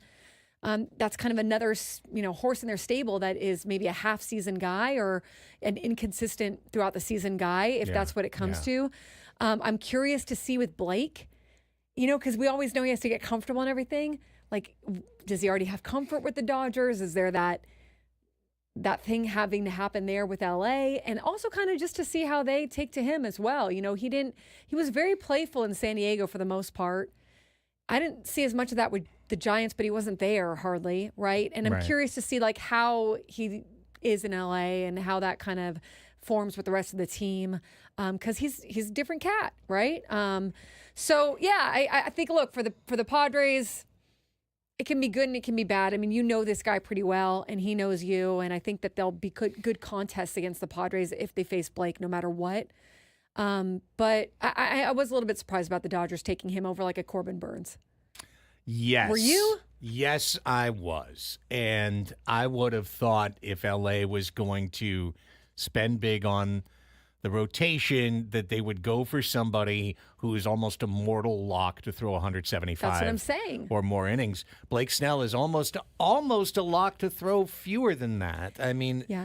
I think the most likely scenario is that he has a stumbly start filled with an injury, a trip to the injured list, comes back, locks in midsummer. I mean, like, we've and you have seen 5 it. years, or if you have a good, how much of those 5 years will be consistent workhorse years? Or do you look at Blake Snell and then go, hey, whatever, we'll figure that out, just like we did this last year when we won the World Series. I think that's what with it is a for them. rotation that ended up being one of our worst of all time. We had to patch it together, right? So for them, it's like, but we get you to the postseason, Blake, where you've been so dominant, and we get you in those months that we're going to need you to really lock it down. Yeah. And now you've got someone that also has that experience and can get it done. So I think that's exactly like where they look at it. Exactly. I keep coming back to in 2023, even like before he got on his, well, of course he got an incredible run in 2023, but I remember being at one of Blake's starts in May and turning to my buddy in the stands and saying, wearing my Snell jersey, turning to him and saying, I love Blake and I've really enjoyed his time here and I'm looking forward to watching him pitch for another team. And I remember saying that out loud and never really kind of going away from it. And then, of course, Blake pretty much pitched 6 shutout innings every start the rest of 2023. You're like, well, God, could we? Maybe, could we? Yeah. And I said, no, even then, let him go somewhere else. Let them have the Blake Snell experience. It's not all it's cracked up to be. Like, Snell is one of those guys. This is a weird analogy. Snell is kind of like Saturday Night Live. Everybody, when I was growing up, would go, oh, Saturday Night Live, that show is so funny. I can't wait to watch Saturday Night Live. And then they'd come back like on Tuesday and they go, hey, do you remember that one skit, Saturday Night Live? That was funny. Do you remember that one line? And like you remember, you repeat the punchline. Oh, that was funny. But the actual experience of watching the show was sitting through like 8 really not good skits. And then that one that was okay, and then the Weekend Update had a couple of jokes, and then the musical act was fine, but I don't know that song. And like, it's not that great. Watching Saturday Night Live, not that great. Most shows, not enjoyable. Couple of funny things, but you remember it more fondly than the actual experience. That's what I think watching Blake Snell is like. You don't remember that 3-ball count, 3-ball count, 3-ball count, trip to the mound. You know what I mean? Walk the bases loaded. Right. Get out of the jam. It's also what makes Blake so unique. And if he gets out of the jam, you're like, that's Blake. There you go, But if you're the Dodgers, I think you can afford to have a Blake Snell because, look, they can afford it all right now, right? I mean, they've clearly shown that they can make some Blake is not a mistake, but they can, like I said, they can use their pitchers in a way that you don't maybe need him to be the 7-inning guy and the workhorse throughout the season. You can afford to take some risks in other places. And I thought it was interesting to read how they wanted him last year, and they were just a little too late for the party to get him at that time with the offer that they had. So this is a guy that they've targeted, that they've liked, just like how they had targeted Tommy Edman and liked him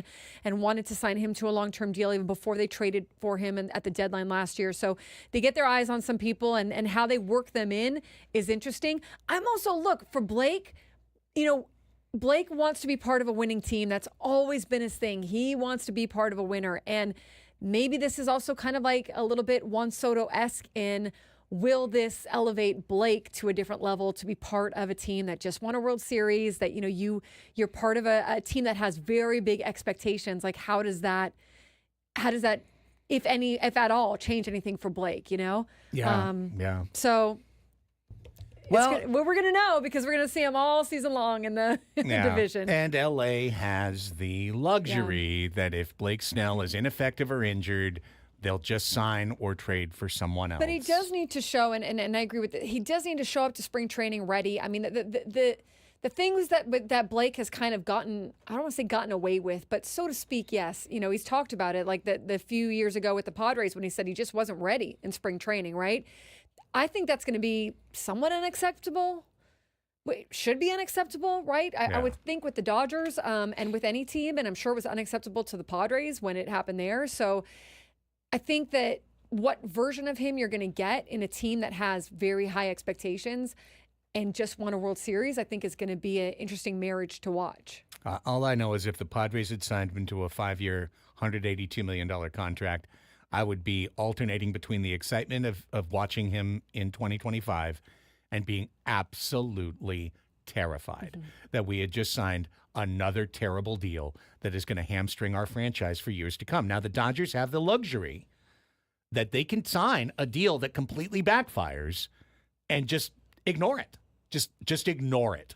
They're going to pay. Remember, they pay 110% tax on that deal. So a $182 million deal is going to cost them close to $300 million in terms of what they actually pay for Blake Snell's services. And listen, it's their risk now. But I compare the Dodgers to a collector that's just collecting all of these European sports cars that are like the fanciest and the most beautiful that you could imagine. Then you're like, yeah, but do they run? Like, do they run? Because that's what they have. They've got an entire garage of 115-inning elite Stuff Plus pitchers. And if next October, Glasnow and Snell and Yamamoto and May are available and everyone else is hurt, they'll be fine. But it's almost a guarantee that of that stable, some of them are going to get hurt again. Blake Snell has never had a major arm injury.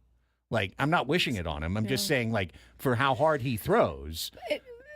Over his 9 years, 3.19 ERA, 76 and 58. So, yeah. Sorry, I just lost my stat that I wanted to say. 76 and 58 with a 3.19 ERA. So, but yeah, 9 MLB seasons, and I don't think that he has had any kind of Tommy John that I know of, unless he had he's it had before. no major arm injury at all. Yeah. No, he usually has an adductor strain or something, or a leg problem. So, Right. I mean, again, you're not wishing it on anybody, just recognizing that, that comes for all the hard throwers. Also, last note, we do have to go to break.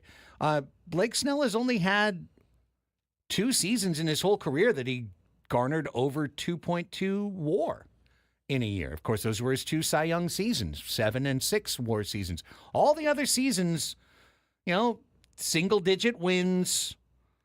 He's had 4 losing records in his career. Last year, he was a 5-game winner for the Jets. I know, kill the win. Win doesn't always mean, except when you never pitch deep in a game, it's harder to win games. So it is kind of a sign of who Blake Snell is. He's a very talented pitcher. He's a Dodger now. I just was really curious what your thoughts were, and there they are. Let's take a quick time out. When we come back, we'll tour a couple of the things we've missed, some takeaways from the NBA weekend that was, back to college football as well. Annie and Elsten roll until 2. Gwen and Chris are standing by. They're coming up next on The Fan.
On an iPhone 16 Pro. Okay.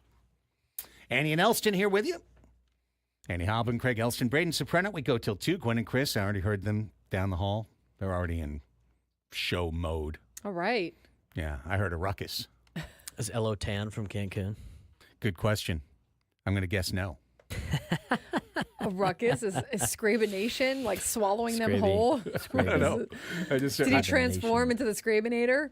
I mean, could he be, handing down laws in Scrabistan? Is he enforcing policies? I don't know. This is how we do it. Was he elected to this? Or? It's more like by fiat. That's right. The smoke came out of the chimney, and then Matt Scraby walked out with crown and scepter in hand, ready to rule with an iron fist. Scrabistan. Zombie Nation playing in the background. Indeed. There will be no visit to Scrabistan. There will only be the regular banter, the jocular banter between our friends today, because at 4:30 they will turn things over to Westwood 1, and then it'll be Westwood 1. And then Monday Night Football tonight. Broncos. Who's playing? The Broncos are playing. The Denver Broncos. Against the Cleveland Browns. And the Cleveland Browns. Wow. That's an ignorable game. There was a lot of ignorable games this weekend in the NFL. Indeed. It wasn't exactly a killer Sunday in the National Football League. There's a couple games that are okay, but again, like we were saying off air, it's like without fantasy, I'm just like I don't care about the results of some of these games. Yeah, I think my only takeaway would be that the Eagles are the team that is ready to challenge Detroit in the NFC, and I feel like that's our championship game. Is Eagles-Lions. They're just going to wait for the first quarter to end before they try to score any points. Oh, that's your Super Bowl? That's my NFC championship. Oh, sorry, your NFC championship? Because I was going to say Bills-Lions. Could be the Super Bowl. Right. Could easily be the Super Bowl. Chiefs have to be like the most lousy 11-1 team The only ever. thing about the Chiefs, though, is they always figure it out in the playoffs. I can never count them out of the playoffs. They don't. Did they figure it out? I feel like they're all kind of like whatever, regular season, whatever. We get in, and then it's like a light switch happens for them. It's always magic in the final 2 And minutes. you might be right. You bailed out on penalties. And if you're right, that story will play itself out again. I'm going to go ahead and put my chip down on the Chiefs are losing in the playoffs in their first playoff game this year. Ooh. I could see that. I think they're going to lose their first playoff game this year, because I think last year they played fast and loose with the regular season. They screwed around too much. They wound up having to play the road game in Buffalo. They pulled it out. Everyone said, they're not going to do it, and they pulled it out. And so now this year, playing worse, and every single game, like the Raiders, they have to beat the Raiders in a last-second field goal. Raiders are 2-10.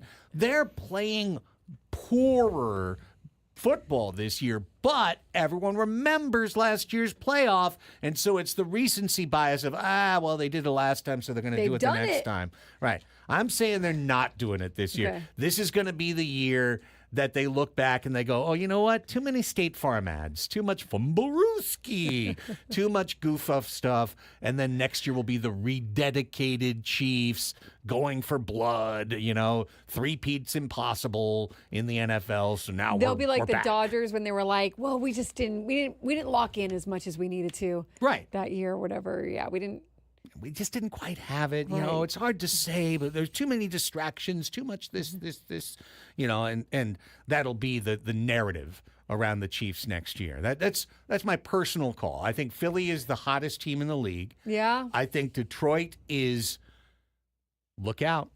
That's what I'm going to say. As a member of Lions Nation, look out. They're the team that was really high early.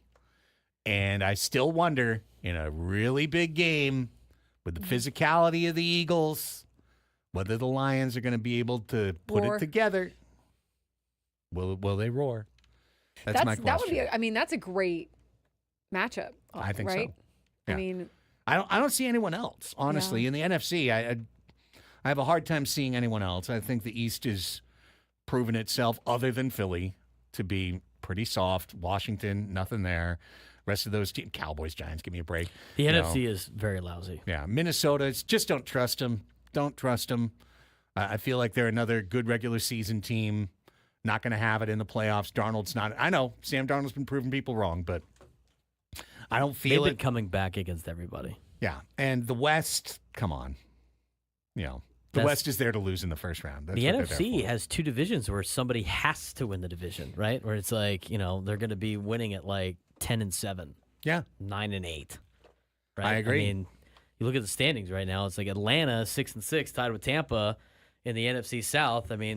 Everybody's 500 or below, and in the NFC West, the Seattle Seahawks have now taken a 1-game lead, and it's just really by default because they just happen to win this weekend. The Seahawks are not like a team I think is scary in the playoffs. That's 7-5, and then it's Arizona and the Rams, and the Niners are in last place. At 5-7. Well, and now with no McCaffrey, they're toast. So yeah, they're in trouble. That's they were already in trouble. Yeah, they're done. They're done. They're cooked. Send them out. That's just how I'm seeing it right now. I think the AFC, the Bills are clearly the best team. Yeah. The Chiefs are the pretender. The pretender contender. They're obviously a contender, but they play like a pretender. And then is Baltimore really there? Played a good Philly team and lost again. Lamar never shows up in big games. He hasn't yet. He doesn't make good. Rub. He doesn't make the throws. I think he's a badass dude and player, but every time they play in a big game, they make him throw, and he cannot make the throws. He missed a wide open Isaiah Likely yesterday that every quarterback in the NFL is hitting, and just wide open, just totally missed them. He does really well in the regular season. He uses his legs and. He just cannot make the throws when they need him to make the throws. And Baltimore is, especially with their eights in the hole, usually, Justin Tucker's been awful. Oh. Talk about a guy that's just not having a great year. It's almost to a point where the Ravens have to make a decision. Like, are we going to continue to throw him out there? I know he's done a lot of great stuff for us, but, he's missed enough field goals to account for 24 points this season. Yeah. Maybe even more. Right? So it's like, that's not another not very scary team. Houston's having a, sophomore slump out of C.J. Stroud. Yeah. Yeah. And then there's the renters up the road that, took advantage of a bad game from Kirk Cousins, and they've won 8 games. And, I really think they're going to win 11 probably games this year. And who knows? Maybe they will be the team that goes to Kansas City in that first round and upsets them because the Chiefs are so silly. I bet you they beat them they'll probably beat them on Sunday. They could very well beat them on Sunday. They got them on, because here's what's going to happen. I've seen this. We've all seen this episode before. Right. They'll go to Kansas City, and they'll win a game in Kansas City that they weren't supposed to win. Then you're like, look.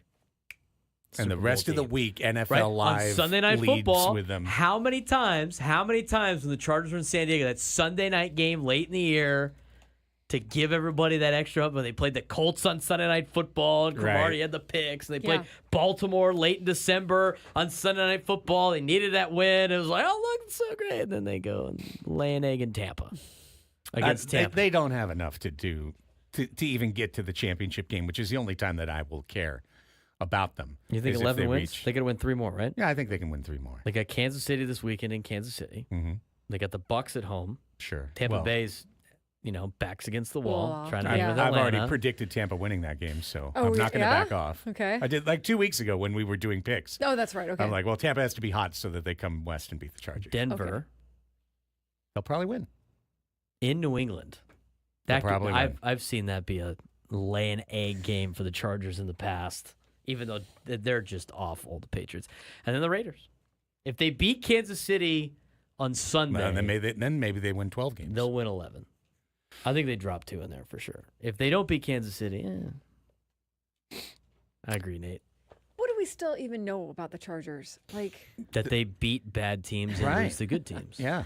That their defense is pretty good. That's what we know Yes. about the Chargers. Their defense is pretty good. Their only touchdown came off defense on Sunday. Herbert can throw the ball. he doesn't have a lot of the weapons. nothing to throw he at. He can throw the ball, right? They lost their running back. They're a pedestrian team with a good defense, playing And a last play schedule, schedule. and enjoying the Harbaugh year one bounce. Everywhere Jim Harbaugh goes, that first year, he's funny, he's clever, he's so dedicated, he's charming, he's People love charismatic. the new juice. Right, The new guy juice. warming up in cleats and gloves. This Never is so lie, much better never than cheat, never steal. Brandon Staley. So much Enthusiasm better. unknown to mankind. Who's got it better than us? Like the whole thing. All of those cliches work the first year, and then the second year, diminishing returns. Third year, diminishing returns. That's why I never thought he would leave college again. Right, 'cause- Because the recycle between the transfer portal and graduation allowed him to do the same message over and over to much more pliable 17 and 18-year-olds and have it work over and over. When you're talking to millionaires and 33-year-old cornerbacks and such, and who's got it better than us? Like, eventually Yes. somebody's like, well, actually, the Chiefs have it better than us. And then, coach. well, even then, the You know. kids, Super Bowl the winning kids, team has it better than us. the kids on those Stanford teams were like, I just got to deal with this guy for one more year, and then I'm out of here. Right. And the NFL is like, I have a 6-year contract. I got to deal with this guy. Do I want to deal with this over That's and why, over again? It's why he did so well at Stanford. It's why he did so well at USD. It's why he did so well at Michigan. And then it's why when he was with the Niners, it was good for a little bit. Mm-hmm. And then it was like, we got to get this guy out of here. 500 and personality conflicts and power plays and division between front office and coaching staff. And that's all still to come up at the new, LA Renters, offices. All of those things, you get to enjoy that around year 3 of the Harbaugh experience. That's still to come. But this year you get the artificial bounce, you get the enthusiasm unknown to mankind, and you get the last place schedule and the 11 wins. And then everyone will point out and look, he did it again. Look at it. He did it again. Mike McCoy took the Chargers to the playoffs and won a playoff game with Norv's guys. Yeah. Hey, Norv did the same thing with Schottenheimer's guys. he's a good football coach. I wouldn't trust my son to him, but he's a good football coach. Obviously, he delivers wins. So, good on you. I think, though, obviously, when you watch like the Lions, when you watch the Eagles, when you watch, you see the difference clearly. Even when you watch the Bills. And when you watch the Bills, Yeah. right? Yeah. The difference clearly. And There's a few I'm not good saying that they teams. can't get there, whatever, but you definitely see the difference in. Yeah, there's levels to this. Yeah. I even think the Broncos play pretty hard at 7-5. We'll see them tonight. We'll see what they do. They got a good defense, but they've been playing a lot better. I think the With Bo Broncos Nix. can be kind of like if the Chargers are looking at it like, okay, we're rebuilding or whatever, we're looking at year 2, year 3, whatever, get some more weapons around Herbert or whatnot. I think the Broncos, you could say the same thing. Yeah, And- but they've still got a rookie contract for Bo Nix, so they've Yeah. still got more of a Which chance. they can, Yeah. yes, exactly. They can load up on their roster. Yeah. Which is interesting to see what the Niners do, because if the Niners decide to sign Brock Purdy long term, Then they're dummies. they've just put a final nail in their coffin of being competitive until that contract's over. Stay tuned for that conversation at about 2:05 when Stravey and Gwen and Chris are locked in. All right, we're going to take our last time out here, and when we come back, it's time to ask us anything. Let's bring out the magic bell. Oh, wow. The little ribbon just fell off the magic bell. Oh, man. This just went to The disaster. glue. It You came broke unglued. you broke the bell. I was too vociferous in my ding dong. Well, it's Monday. Pause. Move on. 833-288-0973. His ding dong, he says. I never want to hear about either of your ding dongs. It's good hostess product. 833-288-0973. Pause. Pause. Break.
What's up? 148. Few minutes left in the show. Gwen and Chris are checking in. Again, we got Monday Night Football tonight at 5:15. And we're right back with you tomorrow, 10 to 2, 4-hour program as the week goes on. We've got one final Padres position player performance review to do. Right field is our last untouched horizon. While you were away, we did Profar. Craig was upset about it. Yeah, I was bummed. Well, just I literally lined it up for Tuesday, the one day we thought you'd be there. Oh, and it was like, she's gonna love it. She's gonna be back, not feeling so great, but whole half hour on Profar is gonna make you feel great. Thanks for trying. This is what Adam and JR took away from us. What's that? Yeah, the Tuesday. Annie talking about Profar. Tuesday show. Yeah.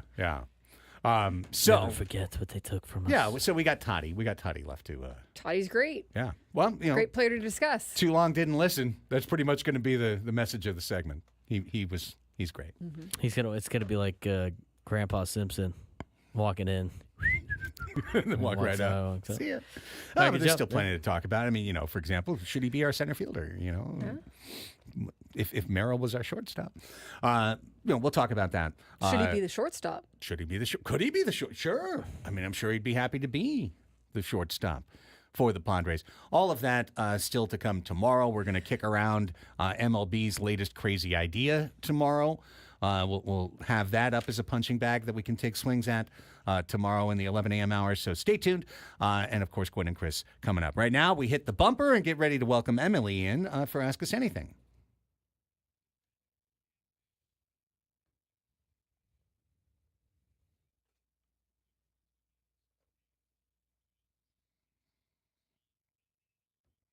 Here we go. 833-288-0973. If you heard me say that number and you called right now, we could get you on the air. 833-288-0973. Emily in El Cajon called during the break, so she's first up. Hi, Emily. Ask us anything. Hi, guys. I hope you had a wonderful Thanksgiving, all of you. And you as well. It's good to talk with you. Hey, I just wanted to input something that you said last segment about the Chiefs. I'm a Chiefs fan. Okay. And, my point that I wanted to make is, all the games, it seems as though all the games, they end in the last few minutes of the game. Yeah. One-score games every time. Yeah, and what it is if you stand back and take a look, why is that? It's because the other team shoots themselves in the foot. And is that, is it just a coincidence? Or is it something, and that includes the Super Bowl, every team had a chance to win that they played this year, but for some unknown reason, they just couldn't get it done. They couldn't finish off the game. I just wanted to say that the most popular saying now is they just find a way to win. They do, Emily. They do. Thanks for calling, Emily. That's all I wanted to say. I appreciate you, Emily. No, thanks. I appreciate Emily keeping us up to date on how she sees the Chiefs. Racker. That's her team. I love it. Adam said racker. A lot of comes down to the final possession. A lot of I don't one-score like that call. games. Not a very good call. I was so proud when I was in college because I called Jim Rome's show one time, and I did win huge call of the day. Nice. I was 1 for 1. My buddy Will called in the smack off one time. Yeah? I was dead listening to it because it was on before. That was back when Rome was on our station. Yeah. And I was listening to it, getting ready for the show. And I was like, wait a minute. I know this Will. I said everybody in this building knows this Will. So Dead. ludicrous to I think was dead. 30 years ago what that was like. I can't wait. I'm going to be a caller. I'm going to say the stuff on his show. Everyone's going to hear it, and they're going to think it's funny. And Will got ran. boom, boom, boom, Will got ran. Will just got sent out. He got the I don't like that. Yeah, he got ran. He went pretty. They gave him a long leash. And then he said, he said something he shouldn't have. It was bang. See ya. He He was like the ref, or is that umpire meme, or he's just boom. And you know what? You know what? For getting the huge call, I got a gift certificate to an LA restaurant, and then I went up there and had lunch. Wow. You really took it all the way. Brought Yeah, a college buddy. sure. Brought a college buddy with me. I think it was my sophomore junior year, and Cool story, bro. yeah. Hey, well, and you know what? When I ordered fries, you know what they did? They put them in the bag. Put them in the bag. They put the You fries in drove the all the bag. way to LA to use the free. Well, now I want to Gift keep certificate. keep this in I mind. mean, he grew up in Long Beach. I mean, he could that's right, make a that's right, point that's out right. of it. Mitzi, Yeah. at that time, my girlfriend, she went to Cal State Long Beach. So Oh, I she was had going up there. Good reason. Okay. I was going up there pretty much every Okay. weekend. Yeah, every weekend, every Well, other then weekend that I was gift going up certificate there. came in handy. Right. It was Right. Maybe I took her. I don't even remember. But I just remember utilizing that gift certificate and being like, huge call, baby. Chicken parm. Let's go. I think it was an Italian place, if I remember right. That's a big deal. Put the fries in the bag. I'm sorry, Juan. We were going to bring you on, but there's the Play Us Out song. Call back tomorrow, though. Please do. Or leave us a voice message. Leave us a voice message. Voice the messages Odyssey are app. perfect for Your thoughts and ask us opinions. anything. Ask us anything. All right, that's Ding it for the dongs. show. It's been a fun show. We'll be back Breaking with balls. you tomorrow, 10 to 2. Stay tuned. Sweaty balls. Gwen and Chris getting you all set for Monday Night Football there after the break. For Annie and Braden, I'm Craig. See ya. Bye.